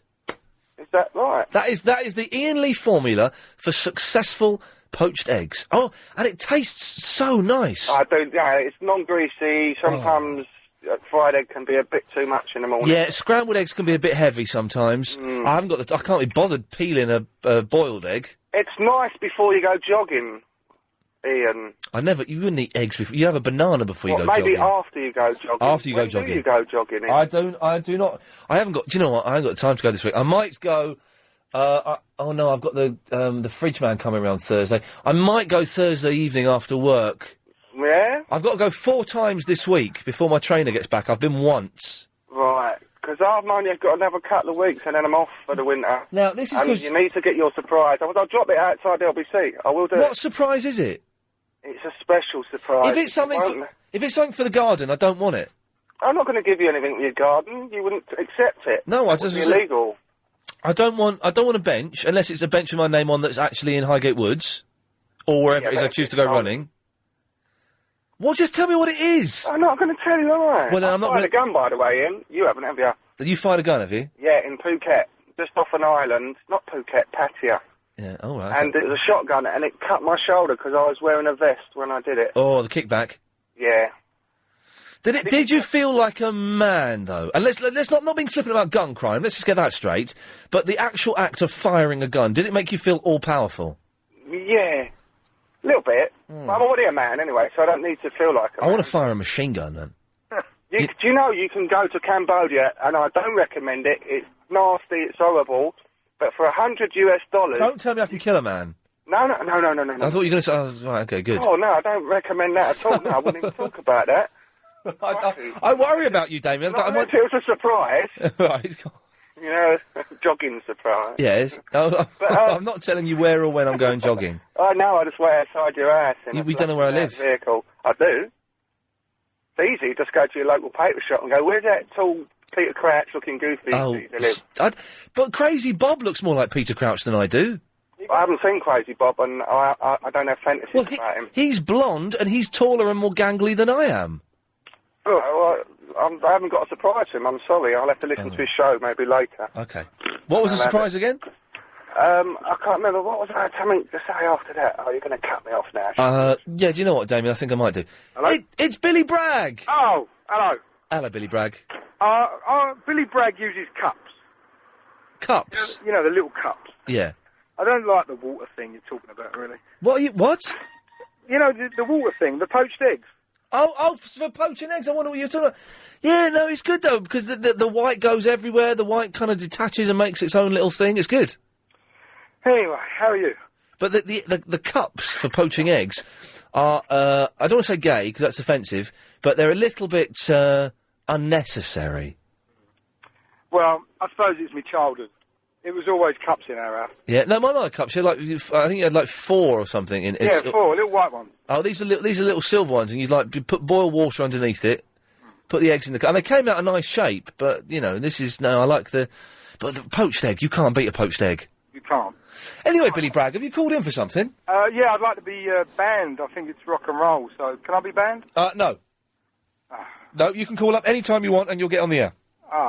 That's a problem. Even if you haven't got much to say, which is generally the case, we will put you to the front of the queue and you can come on. What about if I endorse some sort of downloading from the web? Yeah, no, that's fine, yeah. That's okay. Yeah. But last time you cut me off because of that. No, that's fine, yeah. Okay. All right, well, Sorry about that, Billy Bragg, I can't ban you. I'm gutted. Yeah, sorry. Okay, take care then. Cheers, mate, speak to you soon. All right, bye. Bye-bye, there we go. Tried to get banned because he thought it was rock and roll. It's not as easy as that, I'm afraid. Even line 3 can't get banned. So I'm not even banned? No. Chucky. There you go. Terry's on the motorway 25. Good afternoon, Ian. Good afternoon. You were talking about doing the old poached eggs in a bowl of pan of water. Yes, sir. That's a man's way of doing it. Of course it's the man's way. I'm not going to ponce around with fancy, expensive, highfalutin kitchen equipment. I just want a saucepan and some water. Yeah, but have you ever noticed, obviously you being a man, you do 2 eggs at once, don't you? Of course I do, yes. Right, have you ever noticed, no matter when you crack the eggs into the bowl, Yeah. and then the water's putting away, whenever you put the egg in the bowl, always they separate into 2 separate little piles. You never get one big poached egg. Well, that's true. Always. I've only done it 3 times this week. I've done it 3 times this week, but you are spot on. I was worried that would happen. I've only done it 3 times this week. I've done it 3 times. Hang on a second. Can we get rid of the top line? Can we get rid of the top line? And can we pay a bit of attention? Blimey. That's better. That's better. There we go. Can't get the staff. No, you can't. Yeah, no, I thought it would coagulate into one massive egg, but no, it doesn't at all. Yeah, it stays 2 separate, so you can put one pile, one little egg on each slice of toast. Exactly. Spot on. Terry, thank you very much for that. 0870 9090 973 is the phone number if you want to give us a call. Ian at lbc.co.uk. We'll take more of your calls after this. As chairman of Gallia... How you doing? I'm fine, Jules. How are you? Yeah, I'm not too bad. Yeah, I've got a little tip for you and your poached egg. Yes. Well, basically, you don't actually have to swirl the boiling water to keep the eggs together. Okay. You actually all you have to do is add a little bit of vinegar. Yeah. And the eggs will stay together. I've done the vinegar and I've done the stirring. I've got it spot on. Well, lovely. Hang on, Habiba, turn your radio off. Hey. Whoever's got their radio on, turn it off. Yeah, I've got it off. Lovely. Thank you. Yeah, and I just wanted to say, I've just started listening to your show in the last week, and I think it's absolutely brilliant. Hey, Here. Jules, you're a good lad, thank you. Actually told a lot of my friends about it, so you've got a lot more listeners now as well. Well, hopefully my job will be safe then. Thank you, Jules. Definitely. Thank you very much. Bye-bye, Habiba. Hello, love. Just going to get your fans through. 1 minute to go. There we go. Right, about eggs. I've got to say, we've got no calls lined up after you. I know, I got through really quickly. I can't believe it. Yeah, I'm a little bit worried. If Verinda's listening, I'm still waiting for that Hindi song from Darken, you idiot. Anyway, he's probably going to bottle it. Eggs. Yes. I grew up having a little fried egg fried in butter, and it's delicious. Yes. But my mum used to, like, when I was a baby, she used to feed me it from a spoon, and she kept that spoon, and I always used to have my egg with that spoon. I've lost the spoon. I no longer have eggs. What? You mental? Because I know, I can't eat an egg without this spoon. Yes. It's a psychological stupid thing, isn't it? Well, yes, of course it is. So you've not had... When did you lose the spoon? I would say it's been about 2 years, yeah. When I got back from New York, it disappeared. And you've not had eggs since? No. But eggs are one of the best foods there are. I am partial to an egg mayonnaise sandwich, but I'm talking about a cooked egg. Egg mayonnaise is rank. Oh, no, get out of it. Egg mayonnaise or egg and salad cream with a bit of crest. Come on, Ian. Crest? Yeah, you know, crest. Crest is toothpaste. Crest! Oh, okay, so crest. Or watercress. Oh, it's delicious. Come on, with salad cream or mayonnaise. Oh, it's rank, it's horrible, and if it goes a little bit off, it makes you puke. Well, you buy it fresh, isn't it, from M&S or somewhere. You don't go and buy one of them dodgy ones from the petrol station. You buy egg mayonnaise, you don't make it yourself. don't make it. No. Ian, I don't get time to. No. I don't. It smells... Honestly. It smells horrible and it's all slimy and runny. No. No, it's not slimy and runny. It's the way you make it. You've got to make a hard-boiled egg and you've got to do it properly. Oh, you hard-boil the egg, do you? I didn't realise you that. you hard-boil the egg, Oh, right, I mash up didn't the egg, realise, and you yes. mix it up with loads of salad cream and that. Oh. Then you whack it in your bread with your crest. Other thing is, Ian... You keep saying crest. Crest, sorry. Yes. The other thing is MySpace. Yes. What are you doing with that? What do you mean, what am I doing with it? Well, like, when are you going to make the decision? So that I want to add something to your page, and I can't until you get on with it. I will, on Friday, I will choose my 2,000th friend. Oh, my God, you're going to make me wait another 3 days. Yes, I'll tell you what, let's have a quick look at my MySpace page, myspace.com/The Real Ian Lee. I have 1,999 friends. I have 100... Oh, is that Booper? Yeah, it is. Hey, Booper, I got on MySpace. Shh, I'm talking. I have 118 people waiting to be my 2,000th friend. I don't want to be your 2,000th friend. I want to be your 2,001st. Including the promiscuous girls. Well, that's not me. No, I know, it's your Butch. But you should have me there. Yeah, I know, I've seen you, Butch. I want to be your millionth friend. Well, that's what I'm aiming for. 2001. Well, I'm getting a bit bored of MySpace, to be honest. Oh, no, come on, it's a laugh. Verinda's page is hysterical. Oh. I do like it. Hello, Booper, how are you? I'm very well, thank you very much. How are you? Oh, I'm okay. Haven't heard you on air for a long time. No, I've been listening, though. Oh, and you're never on the iainleeforum.com? No, I'm busy on Sundays. Poker night. Oh, God. Yeah. Okay, what's your excuse for the other time? What other time? Well, we're always on there, we're postings on there, we're trying to meet up for a drink on there on the 1st of Whenever I can switch on my computer, I'll do that, but it's... Please do that, and check out my MySpace page. It's /Butch_Habiba. Oh, Butch_Habiba. I've just been doing Habiba. No, it's Butch_Habiba, but if you go to Verinda's page or anyone else's, I'm on there as well. Oh, my God, not that. Right. What do you think of eggs? Right. I'm bored. I love eggs. Oh, my God, egg sandwiches. I love egg sandwiches. I'm cutting you off because I'm bored. Bye, Ian. Bye-bye. Hey, Ian. Bye-bye.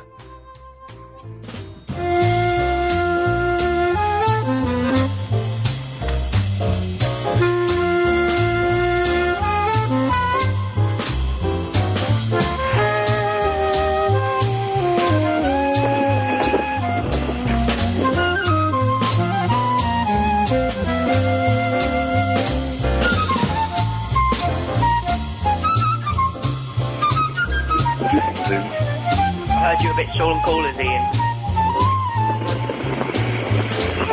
Is that Blizzard? I heard you a bit stolen. William, what are you doing?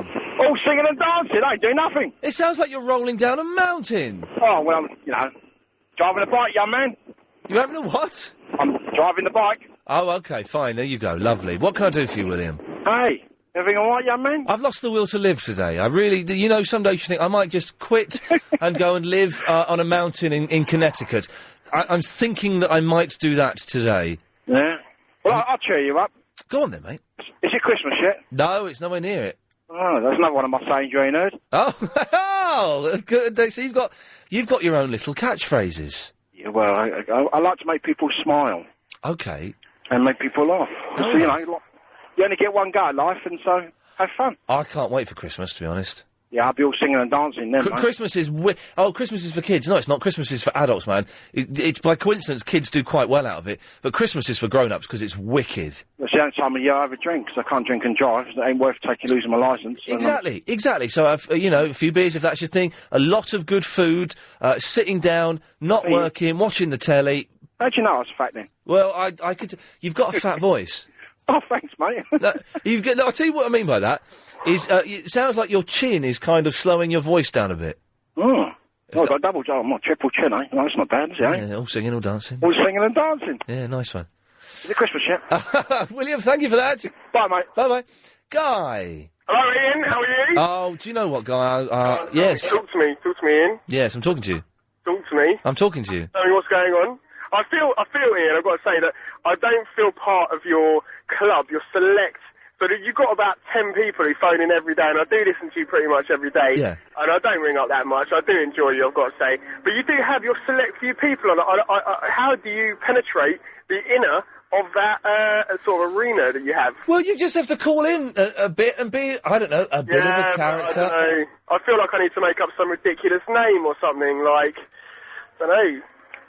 Well, Guy's quite ridiculous. Well, relatively ridiculous. Come on, it's just sort of a person, really, isn't it, Guy? Yeah, it's a little bit... A male person. It's a little bit effeminate. Effeminate? How can it be effeminate? It is the definition of man. No, but Guy just sounds like a kind of sensitive, sort of airy-fairy, name. Well, I am sensitive, Ian. Guy, listen, stay there. We'll talk to you after this. Hi, you're through to Gary Gatsby, executive. One advert only. Yeah, that means we're losing out on the advertising revenue as the audience slumps to an all-time low. In favour of me. Yes. Yes. Brilliant. I wanted to talk about eggs very quickly, but only really quickly because it feels passé a little bit now. It feels passé. It is a little... Quickly, let's just get this over and done with. You know when you put the eggs in the water? All right. And then you take them out of the water? Guy. One of the ways you become a member of my elite circle is by not being... Yes, but stop interrupting. Stop being rude to me, for God's sakes. Come on, man. We can have a... You are the last call I'm going to take on eggs. Really? Yeah, Oh, good, because it was boring even me, but I just felt... It is boring. boring. I would love to use your method, your so-called manly method. I'm doing the manly method. But when you take the egg out of the water and put it on the toast, Yeah. It gets all... The toast all soggy, surely. Oh, you idiot. Or you're going to say the paper. You dry it off first. No, because you don't dry it off. Because, man, you pick it up with a spoon, you shake the water off. No, but there's always water left on it, and you've got this sludgy, slushy dough underneath the egg, and it's useless. Why don't you use the lovely, the purpose-made small dishes? Here we go. Put it in the water, Yeah. and you don't have to... You get bits of egg on a big saucepan. It takes you ages to clean up. You could have the two little small dishwasher. Oh, I knew it. Dishwasherable. You small cups. That's what they're there for. use the poached egg maker. I can't believe you... Did you ever see that Dragon's Den? I'm allowed to talk about stuff like that, aren't I? Dragon's Den, do you know that programme where these poor fools come up and they sort of pitch a... Guy, I'm going to sit back. You keep talking, because I can't get a word in edgewise here. Away you go. Go on. Ian, no, you do your little bit. Well, basically, Dragon's Den, where people come up and they pitch their ideas to these four sort of crazy, supposed sort of businessmen, megalomaniac type people, and they basically slate everything they say, and they go off weeping. And there was this one guy that came on the other day, and he had an egg toaster. Did you see that? I'll let you say yes or no. Yes. No, I didn't see You it. didn't see that? No. Well, I thought we could have had a lovely conversation about it, but if you didn't see it... Well, you can tell me about it. Well, what it was like it looked like an egg cup with a lid, basically. An egg cup with a lid. I did see it, and it didn't work. It didn't work. He tried to do it 4 times. But two of them still put in like 100 grand. They still put 100 grand. But then the guy went on like Richard and Judy or something, and it didn't work on that either. It was a look. You put an egg in this egg cup and it would heat it up and boil it perfectly. And the guy's going, right, I want a 5-minute egg. I can't do a 5-minute egg. It's only 4 minutes. Oh, well, I like it 5 minutes. It definitely worked. I've used it many times before. I don't know why it didn't work this time. Let me try again. Oh, I forgot to put the egg in there. Silly sod. I love. It was like a plastic sort of. It wasn't even like a product. It had wires coming out of it everywhere, and it was an embarrassment basically. And they were fighting each other to give him $100,000. Get me on that show and I'll show them a bunch of wires and say it doesn't work and I forget to even put the egg in and they'll give me $100,000. Let's think up a business idea quickly and they get thinking, what can we do? There's a pause there, I'm in. I love that programme's Dragon's Den. You do? Yeah. You love it? Yeah. Oh, He's off again. Business idea. He's off again. He's off. We can make loads of money. I've got an idea, Guy. How about something that you can put over your mouth that will shut you up for more than 3 seconds? Ian, you hurt my feelings. Yeah, I'm going to cut you off now. All right, mate. There we go. He was unbelievable. Blimey.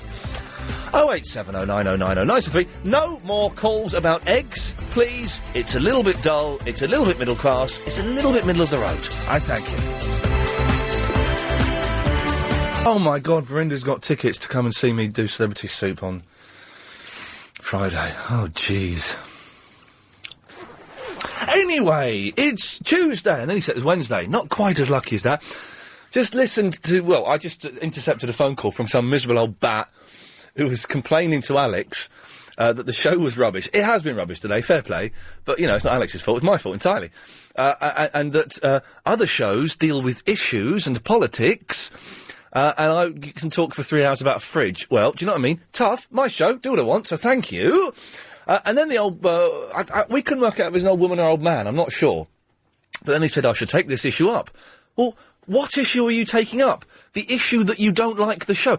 What these people do, when they're phoning in and complaining, is they'll complain to Alex, or to Helen, or to Chris, or to whoever's taking the calls. Well, there's nothing they can do. Do you know what I mean? They're producing the show, they're taking the phone calls. There's not a lot they can do. If you want to complain, don't be a bottler, come and complain to me. I'm quite lovely, really. Even with old people. So, you know, you can have a word with me. 08709090973. We're talking no more about eggs, because it was turning into blooming Vanessa Felt's show on BBC London. And that's the last thing that we want. For God's sakes, that's the last thing we want. Firing guns, what's your walking music, lending DVDs. Pretty much, I'm kind of tempted. We do at 6 o'clock. Oh, by the way, Alex, how many correspondents have you got? Alex? Uno. You got one, okay. Uno is one, is it? Yes, in foreign. We need some correspondence for the 5:38 daily correspondent update. Probably a good idea to give a call. I might start taking calls straight to air at 5:30. You know, sometimes you're at work and it just doesn't quite work. Well, I feel that that's the case today. I don't know. Katia is in the workshop. Yes, I am. Yes, you are. Can you prove you're in the workshop? I am. Why do you all want me to prove? Because you should. I'm assuming you've been commissioned to work on things, and if you're stopping work just to phone up a flippant radio show, that's bad. So you should prove that you're still there. I am working 7 days a week. That's really bad, actually. I'm really tired. You can hear that in my voice. Where is your accent from again? I'm from Belgium. Oh, man, it's the best accent in the world. It's such a good accent. It's nice. And what's good is I cannot tell from your accent, I've got no concept at all of how old you are. I told you once. Did you? I forgot. Yeah. What is it? Problem with your memory. I have got an awful memory. Yeah. I have terrible memory with people's names and faces. Me too. The number of times I've said to people, "Oh, it's nice to meet you," and they say, "Oh, we worked together about 2 years ago." 32. More or less, yes. More or less. So 35. No, 33. Okay. Yeah. What were we talking about? We were talking about you. About me working. I'm working hard. I'm working really hard. Yes. got my chisel here, see, metal, Yes. here, there. Yes. And from Monday to Sunday, thank you very much. And it's the beginning You're of welcome. the season. Yes. You know, they're all going to shoot ducks and all that. And Oh, you. Remind people what you do. yeah, I'm an engraver. I do gun engraving. Have you ever engraved someone's name on a bullet? I have engraved, not, I don't know how it's called. It's not a bullet. It's something that you put in the gun instead of the bullet. A cartridge? How is it called? No. A pellet? No. A spud? Anyway, something that looks like it. A cap? Yeah, a snap cap. That's it. All That's right. it. Yes. And it was of a gentleman, and with a little text that was going, love from someone to, I can't remember. That's it. Right. Yeah, but I don't do a lot of lettering. I do mostly ornaments and game scenes, gold inlays. Gay scenes? Game scenes. Game scenes, right. Okay, yes. Yes. Gold inlays and all that. So. Yes. Yes, so that's my trade. And I've been doing that for 9 years, and I've never fired a gun. And I feel a bit silly, really. Why? Because I should, you know. Of course you should. See? Of course you should. You should fire a gun. I bet. For some reason, the thought of a woman with a gun, and again, this is not to make light of gun crime, before anyone, some old git phones up and says, "Oh, people are getting shot." There's none of that. A woman with a gun is quite sexy. And I think a woman, okay, this would be sexy. A woman in a leather catsuit, wearing boots, pulling a gun from her cleavage, like a little pistol, that would be sexy. Yes, but it's never going to happen, is it? Well, I don't know. If I have to die, that's my choice, my chosen method of execution. Lovely way to die. What a way to die, man. But that's one of my projects, fire a gun. But I want to shoot clay pigeons and things like that, and, you know, not a rhino. No. Yeah. Unless you had to kill a rhino because it was going to kill your family. Of course, it's... Then it would be foolish to not kill the rhino. Yeah, or run. Well, I know someone who's been killed by a buffalo, actually. Bloody hell. Excuse my language, sorry, that was... Can't say that. You said to me I can't... No, you shouldn't really say that, and I apologise for saying that, but that was the shock of that. Wow, where did that happen? In a safari. I'm glad you're finding it funny. In London. I'm glad... Why are you laughing at this? Because he wasn't a friend. So in that case, if he was one of your enemies, we could all laugh. I was going to laugh, and I thought that was insensitive. That's why I swore instead. He was quite a bad man, you know, and he didn't pay on time anyway. Oh, in that case, he deserved to get trampled by a buffalo. Didn't he? Of course, his wife and his kids must be going, yeah, do you know what? He was a bad man. He didn't pay on time. He deserved to be trampled to death by a wild animal. Me on time. That's why. Wow, you're actually quite scary. Yeah. But again, even that's good. Katya, listen, thank you for that. Always nice to talk to you. Okay. Thank you. Bye-bye. John is in the Slough. Oh, hi, Ian, mate. Yes. Good show today, mate. Oh, it's rubbish today. No, it's good, man. It's good. It's been a tough couple of days, but you know, things are happening, and you know, sometimes you get slightly distracted by things that are happening behind the scene, both at work and at home, and you take your eye off the ball ever so slightly, and it's hard to kind of get your eye back on the ball. But as long as you've been enjoying it, that's the main thing. Too right. I was going to mention Vegas. Have you ever thought about going to Vegas, or maybe you've been already? I've never been to Las Vegas. Well, if you go to Vegas, yes. There's a place there where you can shoot pretty much any gun you want. Oh, really? I've not been. Yeah. But it is part of the plan to go to this place. When you say any gun, you mean like machine guns, pistols, rifles? The whole lot. Are you on the web there? Yes, I am. Go to www. Yes. The Gun Store Las Vegas, all one word. The Gun Store Las Vegas. .com. Yeah. And then click on gun rental. Okay, let's have oh God, gun rental. No, I don't think they let you leave the store. Machine guns. There's a list of a dozen machine guns, Berettas, Colts, Smith & Wesson. Oh, it's Smith & Wesson. I always thought it was Smith & Weston. Okay. It's Smith & Wesson. John, listen, I've got to go because we're going to the news. Thank you very much for that. That sounds, it sounds kind of cool. If you still need to return your tax credits renewal form... So I got one of these new, you know these razors, like they're wet shave razors, but they have a battery in, and they vibrate a little bit. And everyone had said, I'll tell you what it was, because you know when you buy razors, and then you have to go back and buy the same razor for the the handle you've got, and I forgot which razors I needed. It was all confusing. So I got this one with the battery in, and everyone says, oh, it's brilliant. It's going to be the closest shave you've ever had. Oh, it's going to be fantastic. A load of old rubbish. Rubbish shave. I cut myself 4 times. I haven't cut myself shaving for years. Got 4 cuts, and it wasn't that smooth a shave. It's very disappointing. The thing is, you're kind of stuck with it now, because razors and blades and everything are so expensive, man. You bought it. Joseph, have you ever used these little wet razors, but you have a battery in it so it vibrates? No, I can't be bothered with that. It kind of pulses a bit. Over the years, they keep adding blades. Yes. They went to Dove twins, then triples, then 4. Now they've got a 5. Now with 5 blades and a strip that stops it cutting you and stuff. Yeah, I just, I've gone the other direction. I've started buying very cheap disposable. Oh, I can't use those. Yeah. Saying that, I've never tried a disposable. Maybe I can. You know what I found? I found that old single-bladed disposable actually lasted longer than all these fancy ones. I've only ever used an electric razor when I first started shaving, and they were rubbish. Yeah, I tried one of those when I was young. I didn't like that either. No, they're not very good and not very close, and they kind of just give me a rash. But then someone bought one. A friend of mine bought one. It was like £200 razor, and he said, "Oh, it's brilliant, absolutely brilliant." But that's a lot of money to experiment on, isn't it? It is. Yeah. You can get. I found these disposables at one of the supermarkets. It was just a few pence each. It was really cheap. Yeah.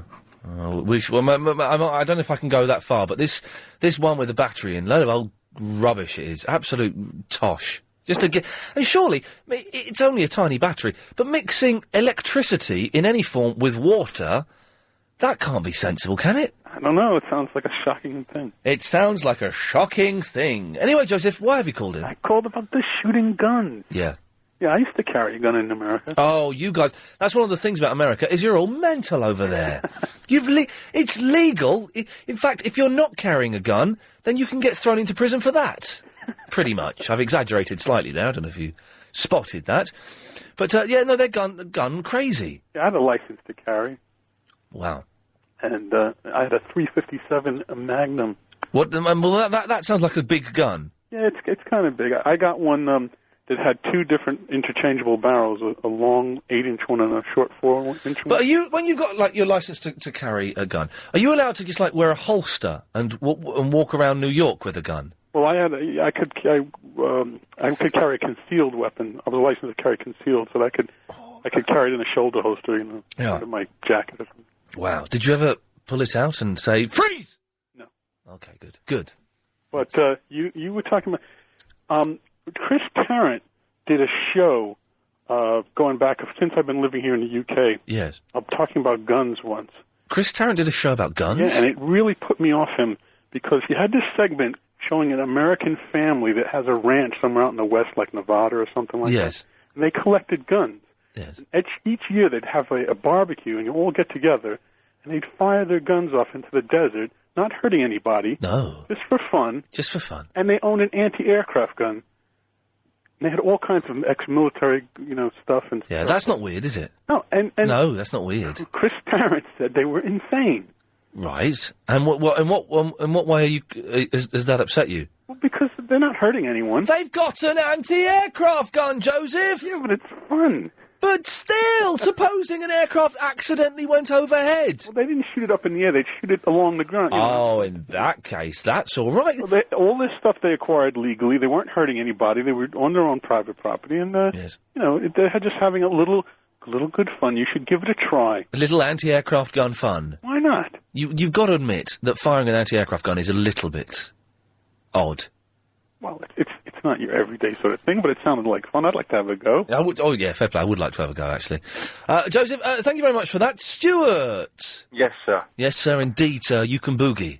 Oh, Yeah. How do you know? I've read the rumours on the internet, and Speaking of internet, yes, are you on it now? Oh. Have you access to it? listen, this is the gun store Las Vegas, where you Yes. can go and you can rent guns. What I've noticed is brilliant. Right at the bottom, it says featuring lead-free ammo for our customers' health and safety. Oh, well, yeah, that's right. Well, I've been shot. Don't worry, it's lead-free. You won't get lead poisoning. You'll just die of a bullet in your heart.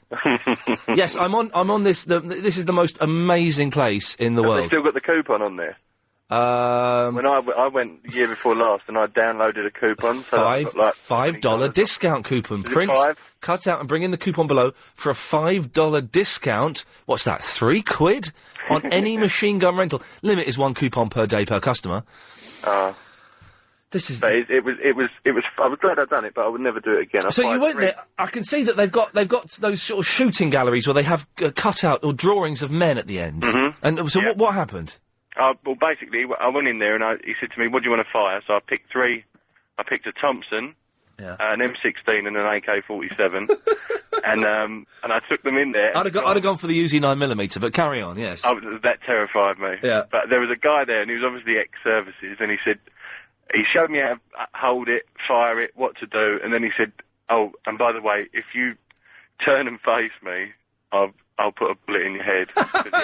he had one on the hip. And Don't worry, it's lead-free though. Yeah, so you won't, So were you, for want of a better word, cacking yourself? Absolutely, I couldn't fire them quick enough. I couldn't get out of there quick enough. And how many shots do you get? You get a magazine of each. Right. Well, you can stay there for as long as you want. As long as you've got the money, you can stay as long as you want. But I took a magazine for each one, and by the time I got to the end, I was just cacking myself, and I just wanted to get And out. was your? I'd imagine firing a machine gun, your arm is going to get bruised because it's got a bit of a kickback. It depends what one you're firing. The 16 was a bit of a wussy.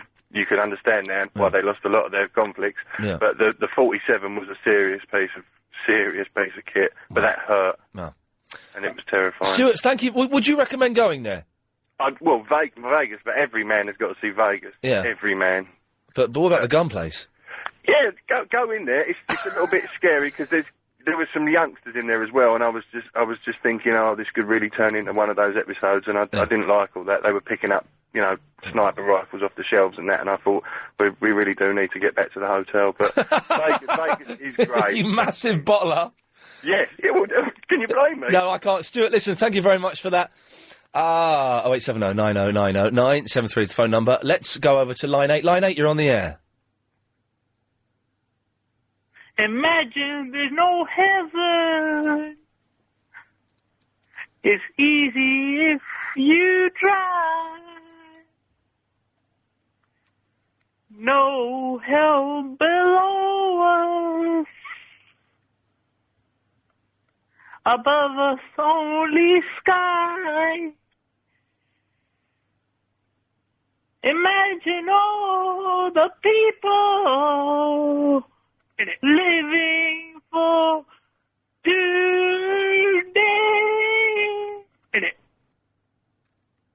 Imagine there's no country. Yes, what the hell is going on? Are we going to John? Let's have John. Do I need to do this? Hello, John! Yeah, John speaking. Hello, John! How you doing? Yeah, Hey, I'm listen, all right. I joined the army when I was 16, Yes. and we got to fire absolutely everything going, from a 9mm automatic pistol Yes. to a 120mm anti-tank gun. Blinding. Wow. Was it? This again. I don't want people to think I'm making light of gun crime or anything like that. But was it a bit of an adrenaline rush? Oh, absolutely. Unbelievable. That anti-tank gun, that 120mm anti-tank gun, used to fire a shell 2 kilometres, 3 kilometres, and there used to be a 14-foot flame come out the back, and it took 3 people to operate. And the guy that fired it, Yes. he'd go, stand by, and you had to open your mouth, close your eyes, and tense, because when that thing fired, you just got this vortex around you. And if you got it wrong, you'd suck your teeth down your own throat. It was mad. You're the most terrifying man I've ever spoken to. I can imagine your grandchildren, when you get grandchildren, they're going, and if you did it wrong, it would suck your teeth. You'd suck your teeth down your own throat. I'm sorry, Grandad. It was like someone kicking you in the chest. It was unbelievable. John, I've got to make a move, but thank you very much for that. Absolutely terrifying. Anna Rayburn. When she talks... Looks like we made it. Almost. Richard in the Oakwood. Ian, I love you, man. Hey, thanks, man. Oh, that's all right. I love you too. I love you too, man. Ah, there we go. Excellent. First of all, how's the fridge? Did it get sorted? Well, do you know what? It didn't do it last night, but hopefully... What's that beeping? Are you recording this? I am. I really... I like to listen to your voice later. I don't mind you recording it, but why do they have... These phones have these irritating beeps? It's a joke. I've never tried doing it until now, and to be honest, I kind of feel embarrassed to even be live on the air with the beeping. Well, you should be embarrassed, 'cause it's really annoying. I don't know how do you record a phone call? I don't know how you do it. Well, you go to options and you go to record, and it simply records. Oh, okay, fine. I've got a little record button here, but that's just for dictaphone. But would that record a phone call as well? Possibly. Give it a try. I'll have a little play around that later on. Ian. Yes. I'm just with my dad and my brother, and we all listen to you, and we all love you. Right. So my brother wants to say hi quickly. Is that all right? Hey, listen. And was that Navinda before as well? Govinda called in, yes. Yeah, he's a straight. What's he taken today? I'm not sure. I wouldn't like to hazard a guess for fear of being sued. Very worrying. Yes. Hold on, I'm just going to pass you on to Ben, my brother. Thanks. Hello, Ian. Hello, Ben. How you doing? You sound exactly the same as Richard, but slightly more miserable. Yeah, that's pretty much the case. Nice one. I wanted to give a reply to Miranda's Imagine. Okay, yeah, go on. Imagine there's no heaven. Yeah, nice one. Sam! Hi, Ian. Hello, Sam. Ian, you mentioned earlier about the lead-free ammo. Yes, for protection, this is the place in Las Vegas that rents out guns. For the protection of our customers, we have lead-free ammo. Well, it's not what I'm calling in about, but I just wanted to mention that if you think that's crazy, in the States in America where they have lethal injection, it's still in force. Yes. Do you know that they swab your arm with disinfectant before they give you a lethal injection?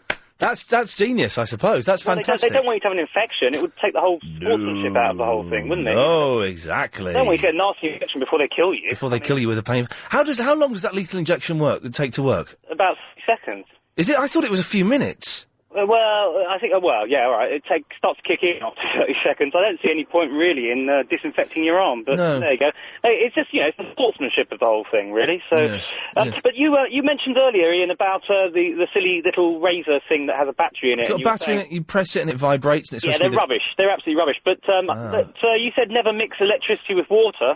Yes. Au contraire. Oh, I like your style. Get in there. Prove me wrong, cowboy.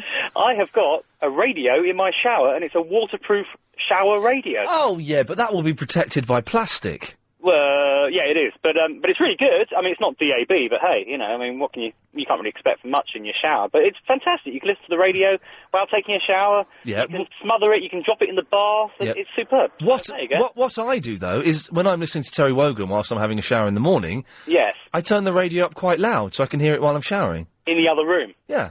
That would work as well. Yeah, it does work perfectly well, and I've not had to buy any more equipment. So I take your au contraire and shove it right up your backside. Fair enough. Thank you, Sam. Talk to you soon. There we go. Yes, let's, I'm going to take one of these, actually. Line 4, you're on the wireless. Hello, Hello. Ian. Hello. Ian, listen, I need your help, mate. I've heard you speak about post eggs. Run me through how you do it properly, please. Okay. Now, what you don't want is you don't want the poached egg little dishes because they're for babies, okay? No, I know. You get a saucepan of boiling water. Yeah. You put in a few drops, no more than 5 or 6, of vinegar. Okay. You start stirring the water so the water is spinning around. You get your egg, you crack it on the side, you drop it in. You stir the water around a bit gently, you get your second egg, you crack it on the side, you drop it in. You stir it ever so slightly, and yes, the white will disperse. Don't worry about that, you can gather that up afterwards. Once you've dropped those eggs in, you put your toast in the toaster. Not under the grill, because I don't know the formula for that. In the toaster. Once the toast is done and buttered, your eggs will be done. Take them out.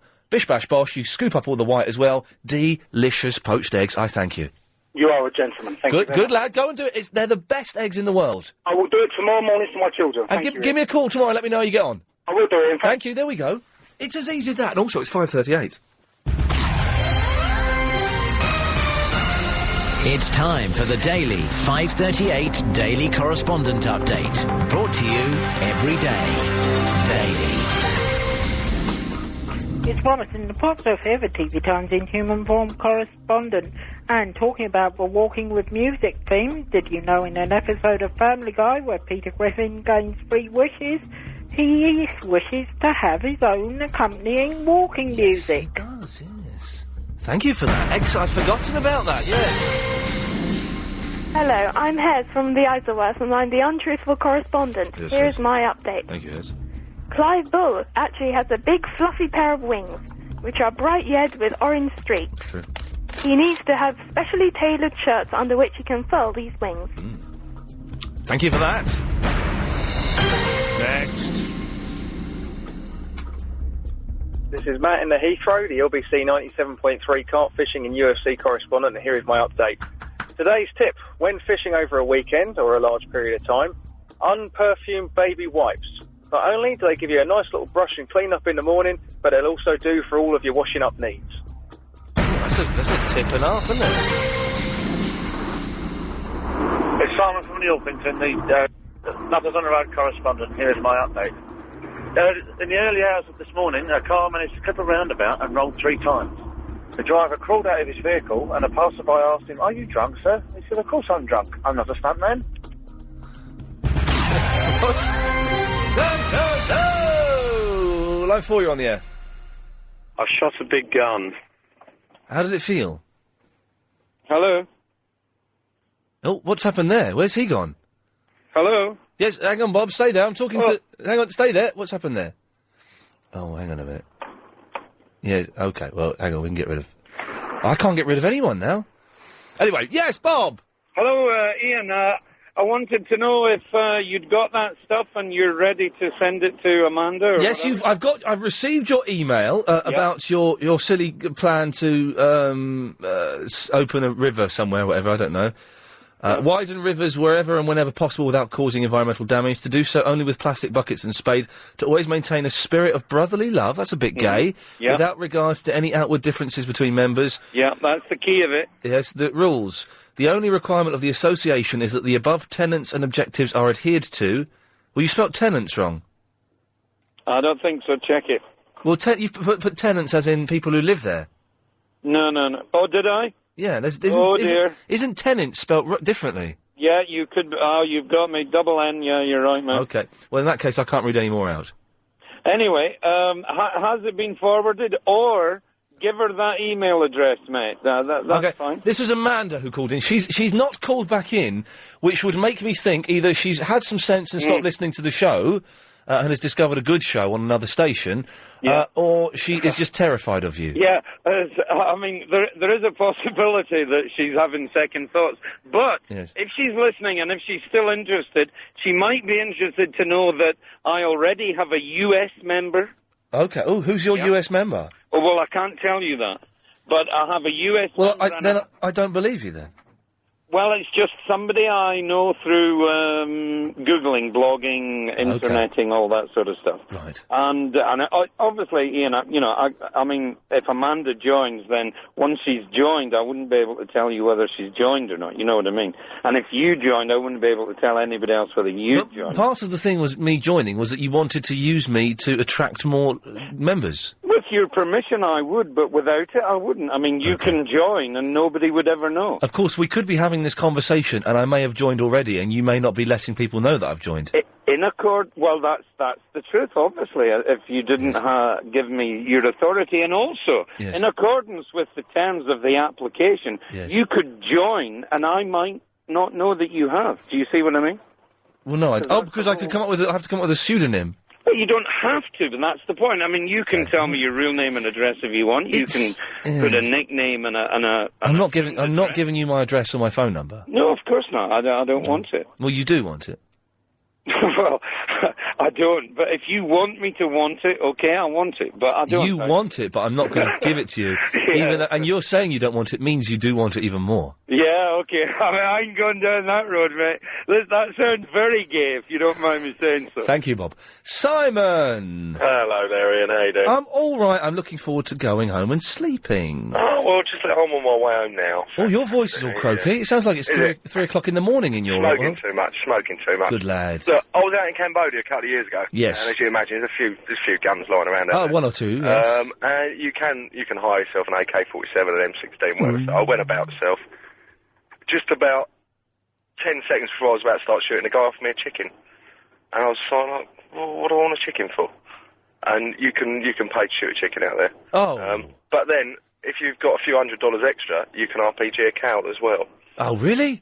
Fantastic. I haven't bumped into anyone that actually went ahead and did it, but the cow was sitting there waiting. The cow was sitting there waiting for a bullet in its head? No, an RPG. What's an RPG? Rocket propelled grenade, I believe. God, now listen, I'm a vegetarian. I don't condone the killing of animals. I know.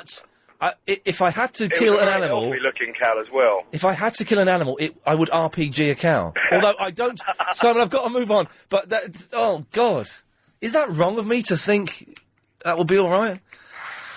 Thank God it's nearly the end of the show. Oh, Karen! Don't forget, next week, when Chris comes back from his holiday at his mum's house in Wales, we'll start doing Meet Me for 22 minutes and Buy Me a Drink again. You can send an email with your details and your phone number. You've got to be over 18 because we go to a boozer, which is our top secret location. Send me an email to iain@lbc.co.uk, and to read the terms and conditions that me and Chris sort of made up, then you go to the lbc.co.uk, and go to my page. It's on there somewhere. I don't know. Warren! Yeah, right, mate. Hello, Warren! Yeah, right, mate. Yes. How you doing? Oh, dear. You need to calm down a little bit. Okay. Well, this is all faux today, because Get me excited if you carry on like that. Okay, well... Where did you say Aging Chris was? He's gone to his mum's house in Wales. Oh, they shoot sheep there, don't they? Apparently so. Yes. Funny. In his house. Can I commend Lady Alex, because she's really, really nice on the phone. She's very good, yes. And very pleasant. Yes. And very polite. No, she's done an excellent job for 3 days, but tomorrow I have my third producer in 2 weeks. I have Giles coming in, which I like Giles. I like them all. I like them all. Yes. And didn't Bob do a good job last night? Crazy Bob was fantastic. Bless him. I flicked on and off. Quickly. Yes, it was that good.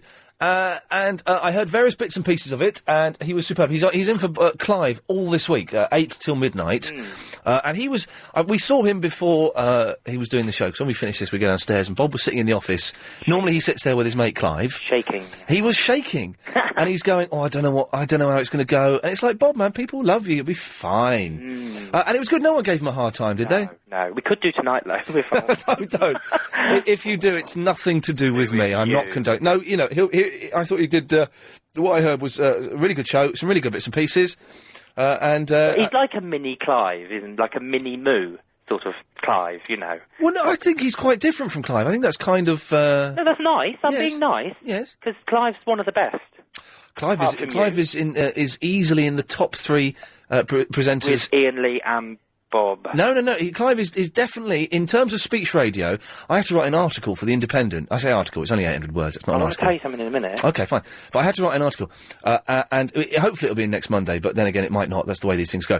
But I've listed the 3 best speech radio presenters in the world, and Clive is in that list of 3. Really? Yes. Because everyone in their job, in their particular profession, has a mentor, don't they? And I would envisage Clive maybe yours. Clive, but yes. Good. That's not, yes, because I think one of the best. Anyway, moving on. Yeah, we should let's stop sucking up to him. He's not even here. If he were downstairs and could hear this, then I'd carry it on even more, because I might get some money out of it. But he's not even listening. He's sunning it up in his house, I think. He hasn't got any money. He's spending it all in Bournemouth. Yeah, crazy. Mad. Quickly. I went shooting, actually shooting, in Arizona, in Phoenix. Was it in Arizona or was it in Phoenix? Phoenix is in Arizona. Okay, fine. For those who didn't know. For those unaware of the American state system. Which is the smallest one. And, that was a Gary Big King quiz question. I got Which is the smallest state in the States? It's Arizona. No, you're wrong. Mate. No, it's New York. No, you're very wrong. Texas. No, you're even wronger. Yeah. Wronger. I don't know then. I've forgotten. Anyway, I went to Caswell's shooting range on the internet, caswells.com, and it was really exciting because the gun range, the range master, right? I didn't realise the gun laws and things. If you mustn't even with an unloaded gun point it at anybody accidentally, like turn around and accidentally point. And I did, and he drew this gun from his hip and held it in my face more or less, and went and it went click click. You know when they click it? Yeah. And it's like, put your gun down, sir. Put your gun down. Put your gun down. He was a posh gentleman, English gentleman from the 1500s, was he? Because that was the voice you were doing there. Well, you try and do a better one then. Put your gun down, sir! Put your gun down! Yeah. That was quite good, actually, wasn't it? Yeah, that was really cool. I surprised myself with that. Can I try? Yeah, go on. Put your gun down, sir! I said put your gun down! No, listen. Put your gun down, sir! Put your gun down! I will be forced to shoot you in the face, sir! but what, Warren, what you can't see is while I'm doing that, I'm making a gun shape with two fingers and a thumb, and I'm pointing it at someone. That's what you call it that you make as a child out of two bits of wood that's sticking up in the V sign. No, I've got the gun sign. Anyway. Anyway, Yes. another thing as well is, very quickly, because I know you've got to go, when I was driving in the States, I was speeding in LA, and when they pulled me over, they put these massive great floodlights on. It looks like a stadium of lights. Yes. They come up behind you, and you pull over, and you think, oh, Christ, oh, my God, and you start panting and sweating like you do. Yes, of course. And I just sort of pulled over, and this big police car was behind me. These two men got out with their guns, and I got out my car.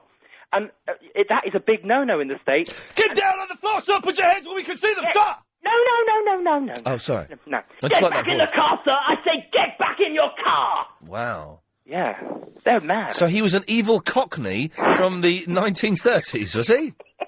Get back in your car, sir! What's that? Yes. Thank you, Warren. Bye. Good lad. Rob is in the Pearly. Hi, Ian. Yes, How Rob. are you? I'm all right. Fine. I wanted to talk to you about guns. Fine, yes. I go out to Russia a lot on business, and through my contacts, I have been out with the Russian military and fired all their modern weaponry, including rocket-propelled grenades. Oh, you dirty boy, yes. I know, and literally, if you don't have your mouth open when you fire it, your eardrums rupture. No! Yeah, it will rupture your eardrums. What? Your ears will bleed. What contact have you got that lets you go and do that? I know the Russian who runs the Chechen War, the general. Who, the guy, you know the Russian I who know runs... the general who runs the Chechen War for the Russians. And I fired a Grozny Widowmaker, a sniper rifle. Wow, that's a beautiful name for a gun. Yeah, and it will fire a 7.62 millimeter bullet over 1 kilometre. Oh. There's nothing I can say to that, Rob. I'm literally speechless because that's the most amazing thing I've ever heard. Listen, I've also driven T-88 tanks. But Rob, you sound like such a normal, nice man. Oh, I am. Rob, listen, I've got to move. Thank you very much for that. He knows, let's get this right, he knows the Russian that runs the Chechenian war. Just a few years ago. Dan? Hello. Hello. Ian. Yes, it is. You're on the air. Hello, mate. I'm on the air. Oh, you're on the air. Yes, lovely. Okay, and now you speak. Hey, Dan? What? Hey, Dan? Has he gone? What happened there? Never mind, I'll take this one. Line 3, you're on the wireless. Get back in your car, sir. Get back in your car. Hello, Ian. That was rubbish. What do you mean? You haven't called for a long time. Well, I haven't. I've been a bit busy, you see. Put that gun down, sir, or I'll have to shoot you in the face. Oh, that sounds ominous. Yeah. Right, what do you want? I just wanted to talk, really. Just talk about, how have you been anyway? Yeah, fine. The show's not been that great today. Oh, that figures. So, what's, I've seen you on the telly recently. Right. You've been on that show. What's it called? The one about the playground? The playground show. That was fun. Thank you. I've been really enjoying that show. Well, I've got a lot of reminiscing about rude things we did as children. Yes. Yes, I did lots. You'd have to bleep most of it out if I got on there, that's for sure. Yes. What is that? Anything else, Giorgio? I'm confused as to... You've just called in, have you? Just to say hello? Because you're not It was a phoning... random one. I haven't phoned for a while. But where have you been? You've not called me for about 3 months. Well, I bought a tandem bicycle, and what happened was, me and a friend, we was out last week. Yes. Without saying too much, basically we had a drink and we had a bit of an accident. Oh, right. And my friend Peter, he was hurt bad, but Now you have to ride side saddle, do you? well, we have tried that in the past. Yes. He usually takes his saddle off, to be honest with you, depending on what sort of day and how he's feeling. Yes, steady on, but yes. generally, yeah, that's of course. You know, he got injured quite badly, and yes, I haven't really been around, to be honest. Well, Giorgio, listen, it's good to have you on board. I have to go now, though. Right. Yes. So, if you missed the show today, it sounded quite a bit like this. You know where I can get a frog to buy? A frog? Yeah. Yeah, knickers and knockers and big wobbly boots. Line 9, you're on the wireless. The window is a hippopotamus. She is not a man. I've seen a little duck-billed platypus living in the zoo. Can I have celebrity soup tickets? Yeah, of course you can. You just go to my website and email the lady. Okay, how much are they? They're £25 to people called Verinda. Okay. Otherwise, they're free. There are people listening in digital quality stereo, Blanche, now covered in your phlegm. What do you want, mate? Juggy! Did you get that spot on your arm, by the way, Ian? Oh, no, I've got the fridge man coming around Thursday. There we go. It is the fridge man coming around Thursday. We just don't know. Fingers crossed. Oh, look, Maxie has reminded me that Giles is coming in tomorrow. I've been mentioning it, Maxie. Pay attention. They're your stupid speakers, man. For God's sakes. Anyway, yes, I know Giles is coming in. It's been planned for weeks. Lady Alex, you can bunk off now if you want. We're done. Yay. Yay. Thank you very much for the last few days. Has it been all right? Yeah, it's all right. Good for life, wasn't it? Expect a little bit more enthusiasm, to be honest, mate. Brilliant. There we go. Dan. Yes, Lady Alex has done one massive muff up here in that I haven't got time to talk to you. I was joking, it's really good. What I've got to say. I've got. If you can do it in 15 seconds, it's yours. I'll do it in 15 seconds. Continue what that guy was saying about Cambodia. I was actually offered $500 for a little kid to run in between the targets. No, that's not true. I can't believe you put that through. On the last call, you've completely muffed everything up, you idiot. Oh, we should have had the Triple M thing there. Never mind, no point doing it now. Just get in mind for tomorrow. 08709090973 is the phone number. Triple M, your calls go straight to air. 7-second delay, so don't swear. Line 7, you're on the wireless. I'm going to RBD your house, Pete. Thank you very much indeed for that. Let's go to line 9. Line 9, you're on the wireless.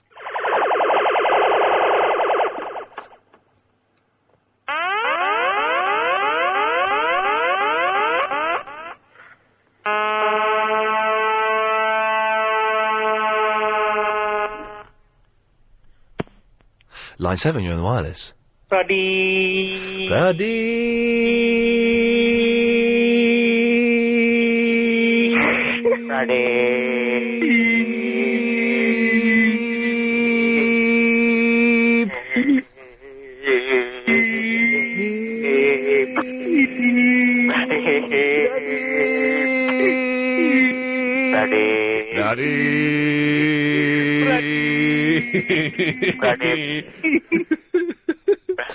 Oh, you made me giggle like a girl. Thank you, children. Line 1, you're on the wireless. Here's the first final mix. Orchestral version 1, flagship. I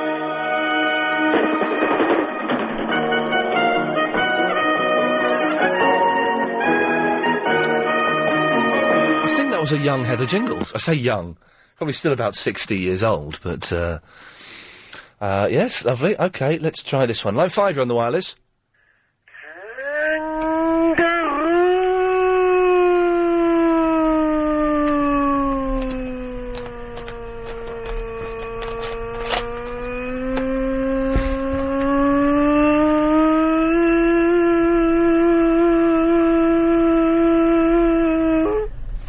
Thanks very much for that. I don't know why that came through on that line. Line 10, you're on the wireless. Hi, it's Nelson in Norfolk. Hey, Nelson, how's it going, man? Egg on my face. Line 6, you're on the wireless. Hello? Hello. Hi, you're on the air. Oh, this is the Howard Stern thing. Hello. Hi, it's Howard Stern, WNBC. Okay, are you a little bit more rehearsed at the soundboard today, Howard? We're just testing to see how dumb people are, how long they'll hold the line. Okay, you did that bit yesterday. What's going on? I can't stand fat chicks. Some of them are quite sexy. You miss putting your hands down the pants of a woman, don't you? Yes, I love it. You're a single dude, right? Yeah. No. Did you get aroused at all when I was kissing you in the bed? Okay. What you need to do is you need to work on it and make it sound like we're having a conversation, because that was rubbish. Line 5, you're on the wireless. Hello, Ian. Oh, crap. How are you? Yeah. Got to disagree with you, Ian. About what? Times getting better, Ian. Oh. You know, I was just listening to a young chap, Ian. He said, times, is it better these, he was saying? And you agreed, Ian?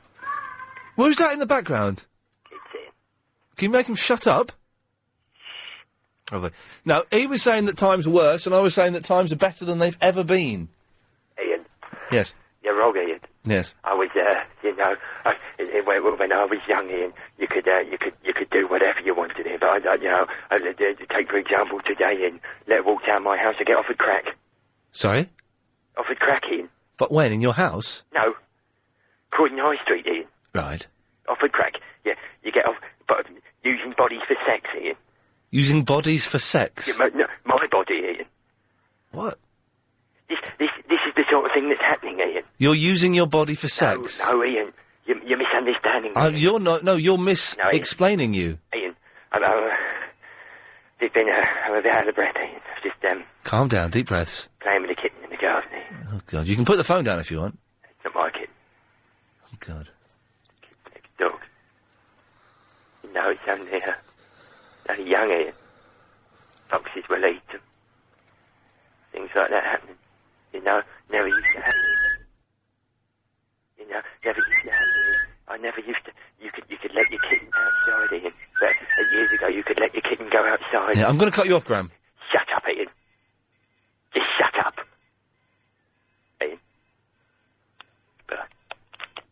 Oh, unpleasant, nasty, nasty man. Line 3, you're on the wireless. Clear. 22247, memory clear. 885. Okay, I can't hear what that is. Line 1, you're on the wireless. Ian. Yes. Wisdom Jones here. Wisdom Jones himself, the sound FX master. Where the hootenanny have you been? I explained to you on that comment I left you on MySpace this afternoon. Okay. Yeah. Tell you what, pick up your phone. My phone is picked up. Well, you've got it on speakerphone. I haven't. You have? I haven't. I'm using a wireless phone. Well, it's rubbish. I know. It sounds like you're talking into a box that's 1,000 miles away from me. Oh, that's nice. Yeah. Anyway, so it's good to have you. Have you learnt any new sound FX? I haven't, because I've been doing this drama course for the past few weeks now. So you should... Hey, listen, man. Never let anything get in the way of you doing your sound FX. Listen, we've got a lot of new listeners today. They won't know who you are. You're in a helicopter. You're a baby. Oh, aren't you thirsty? And shoot that man with a machine gun. There we go, the master. Don't let drama get in the way of your sound effects. I know, but... That's what makes you so special. Well, thank you very much, Ian. Pleasure. Okay, I'll just pass him through just to say hi and all. Good lad, always good to have you on board. Line 4, you're on the wireless. Oh, no, man, it's too much. I don't know what that is. Line 10, you're on the wireless. Hey, it's Peter Griffin. Oh, it's Peter Griffin. Hello, Peter. I have something to tell you. Okay, what is it? Not quite sure how to say this. Just come out and say it. I'm fat. Let me give you a minute to absorb that. Yeah, you're a big fat That's dude. the way it is. It's Yes. nobody's fault. Yes.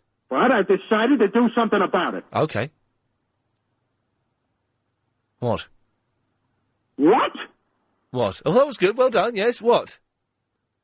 What are you talking about? Well, what have you done to stop being fat? You know, if I wasn't so sure you were a lesbian, I'd say you were coming on to me. Well, you never know. Dirty. Well, thanks for calling, Peter. No, Peter, Wait, please. I gotta say something. Well, quickly, then you've got to go. Good night, morons. Yeah, thanks, Peter. Bye-bye. There we go. Line 9, you're on the wireless. No, you've just copied the chocolate. Was that Blizzard? Did he get on to the other line? Line 9, you're on the wireless. Hey, Ian. Yes? In light of the new baggage restrictions, what are you going to do about taking your lipstick on board an aircraft? I'm going to have to just buy some when I get there. Man, what do you think of it? What do you think? That it's all a bit tough travelling? I don't know. Go for it? I'll still go. I'll still fly, whatever. Yeah? I don't like flying at the best of times, to be honest. Be safe. Okay, lovely, thank you. Line 10, you're on the wireless. Good evening, Mr. Lee. How are you? Yeah, very well. Konnichiwa. Konnichiwa. Bushi. Arigato. Sing song for. Yes, I've forgotten. Hajimashite, dozo yoroshiku. Sing song for to fatai. I'm out. Bushi. Yes. Thank you. Line 3, you're on the wireless. Your number's on my girlfriend's phone, mate. What's going on? Yeah. MC Blizzard, your band. I said your number's on my girlfriend's phone, mate. What's going on? Yeah, okay. I know it's a sample, but MC Blizzard, your band. What? Yes. So we'll stop there for a second. Oh, let's just say, line 2, we've got to stop now. Yeah, no, this. As chairman of... Brady.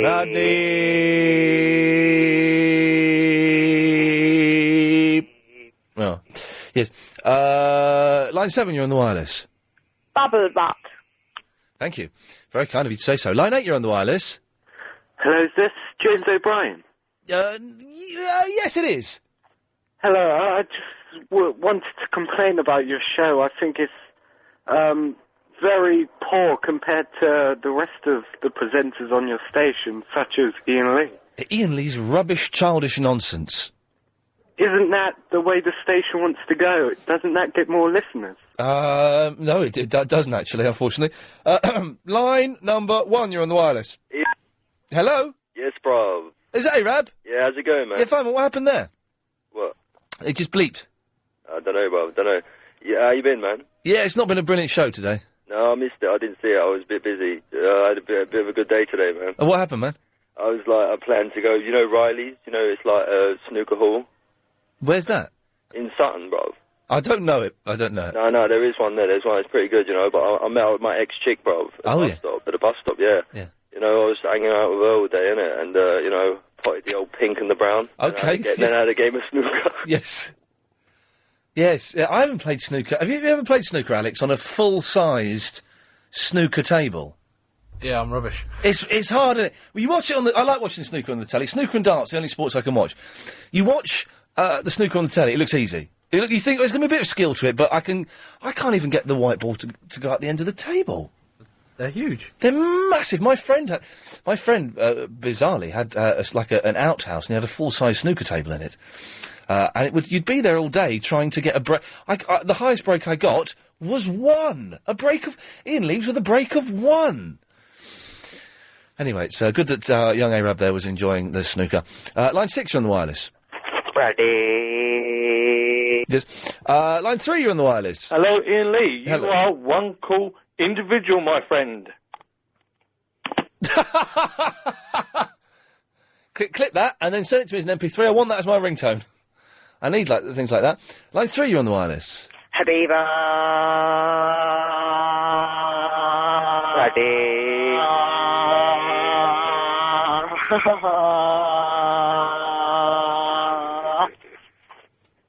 No. Line 3, you're on the wireless. It's a Verinda. It's who, sorry? It's a Verinda. Oh, yeah, you haven't called for a few weeks. Yeah, why did you cut me off for? Because I have to go to the ads, mate. The ads are cute. I have on my... Shut up. I just sing for Bieber. Tell you what, shut your face. The ads and the breaks are all specifically... specific times. If I mess that up, then I mess the news up, and then I mess the travel up, and... No, I had to go... You get a sack? No, I wouldn't get the sack for that. Oh, so I won't forget then, innit?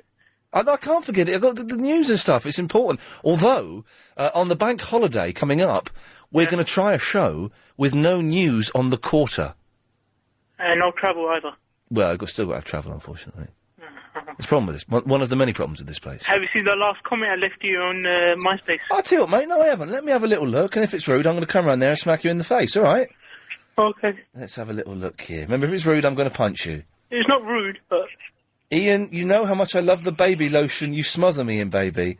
Could you do it for me more when you get home? No, not that. That's not me. Well, it says Verinda. Yeah, that's a fake Verinda. But how do I know it's not you? Go down. Scroll down. Oh, go down, is it? Yeah, scroll down.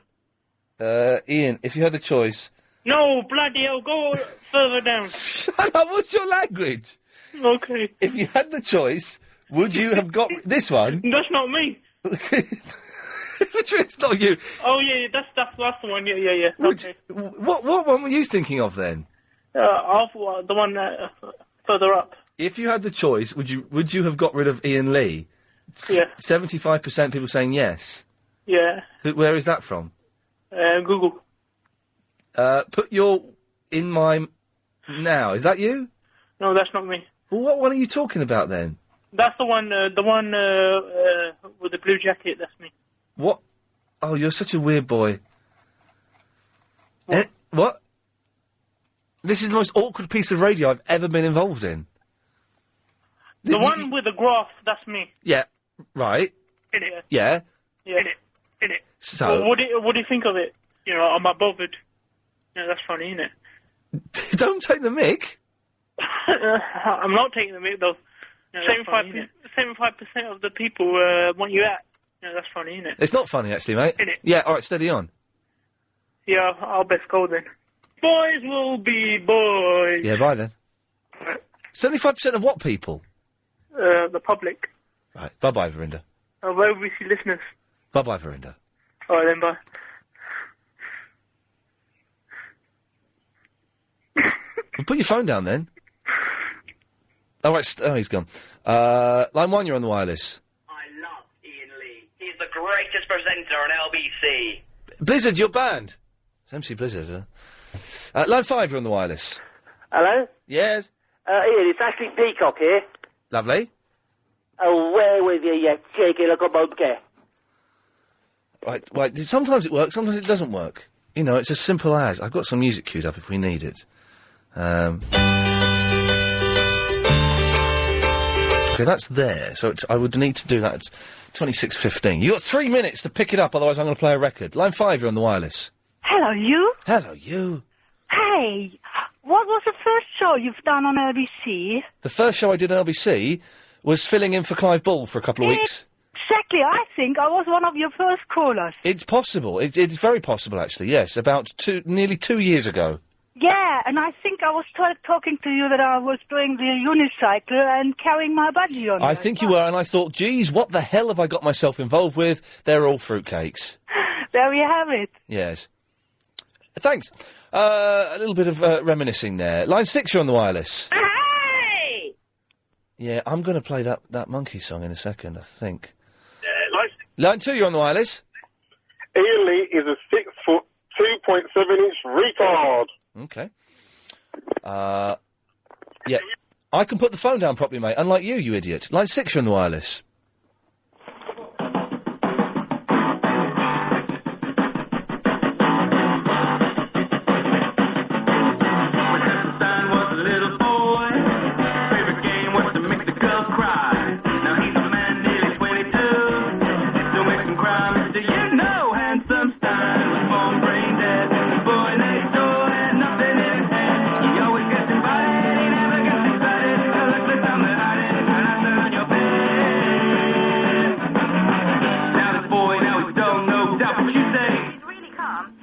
Chilled out. Later when you like the red, he'll break your heart with a ball. Throw his handsome style, but instead, member of the study and the living dead. Said there is no other, hated by a mother. You are him like a brother, at least that's what she said. Handsome style, handsome style, handsome style, handsome style. Thank you. Nice bit of Bucky there. That's good. Line 6, you're on the wireless.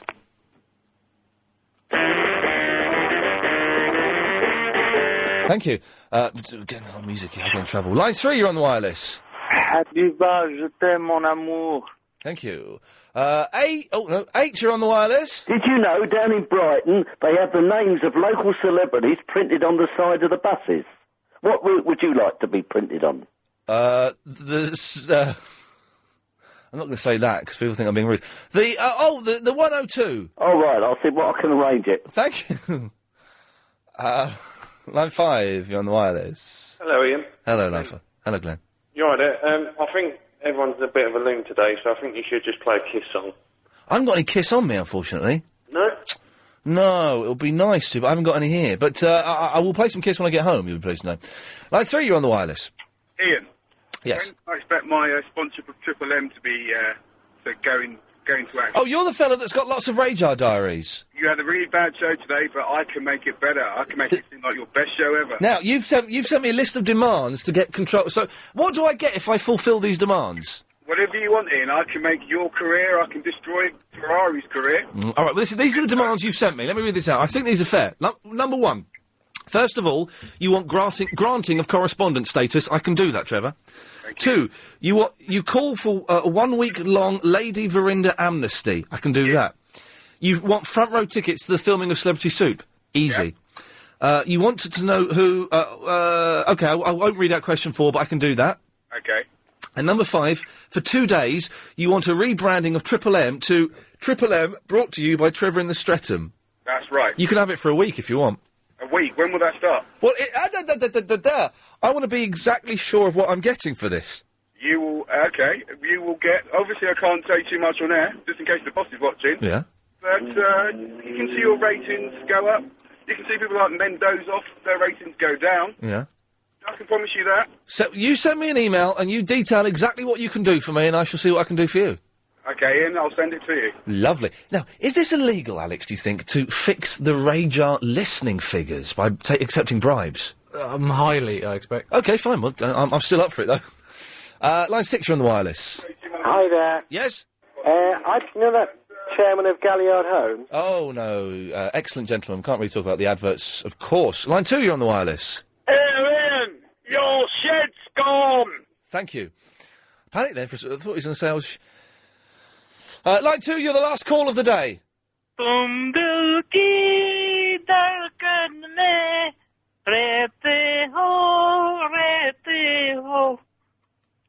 Oh, and you're rubbish. OK, listen, big quiz coming up at 7, Nightly News next. Don't forget, Crazy Bob filling in for Clive from 8 till midnight. Give him a call. I'll see you tomorrow at 3. This show is completely... If Ian Lee in any way approaches being...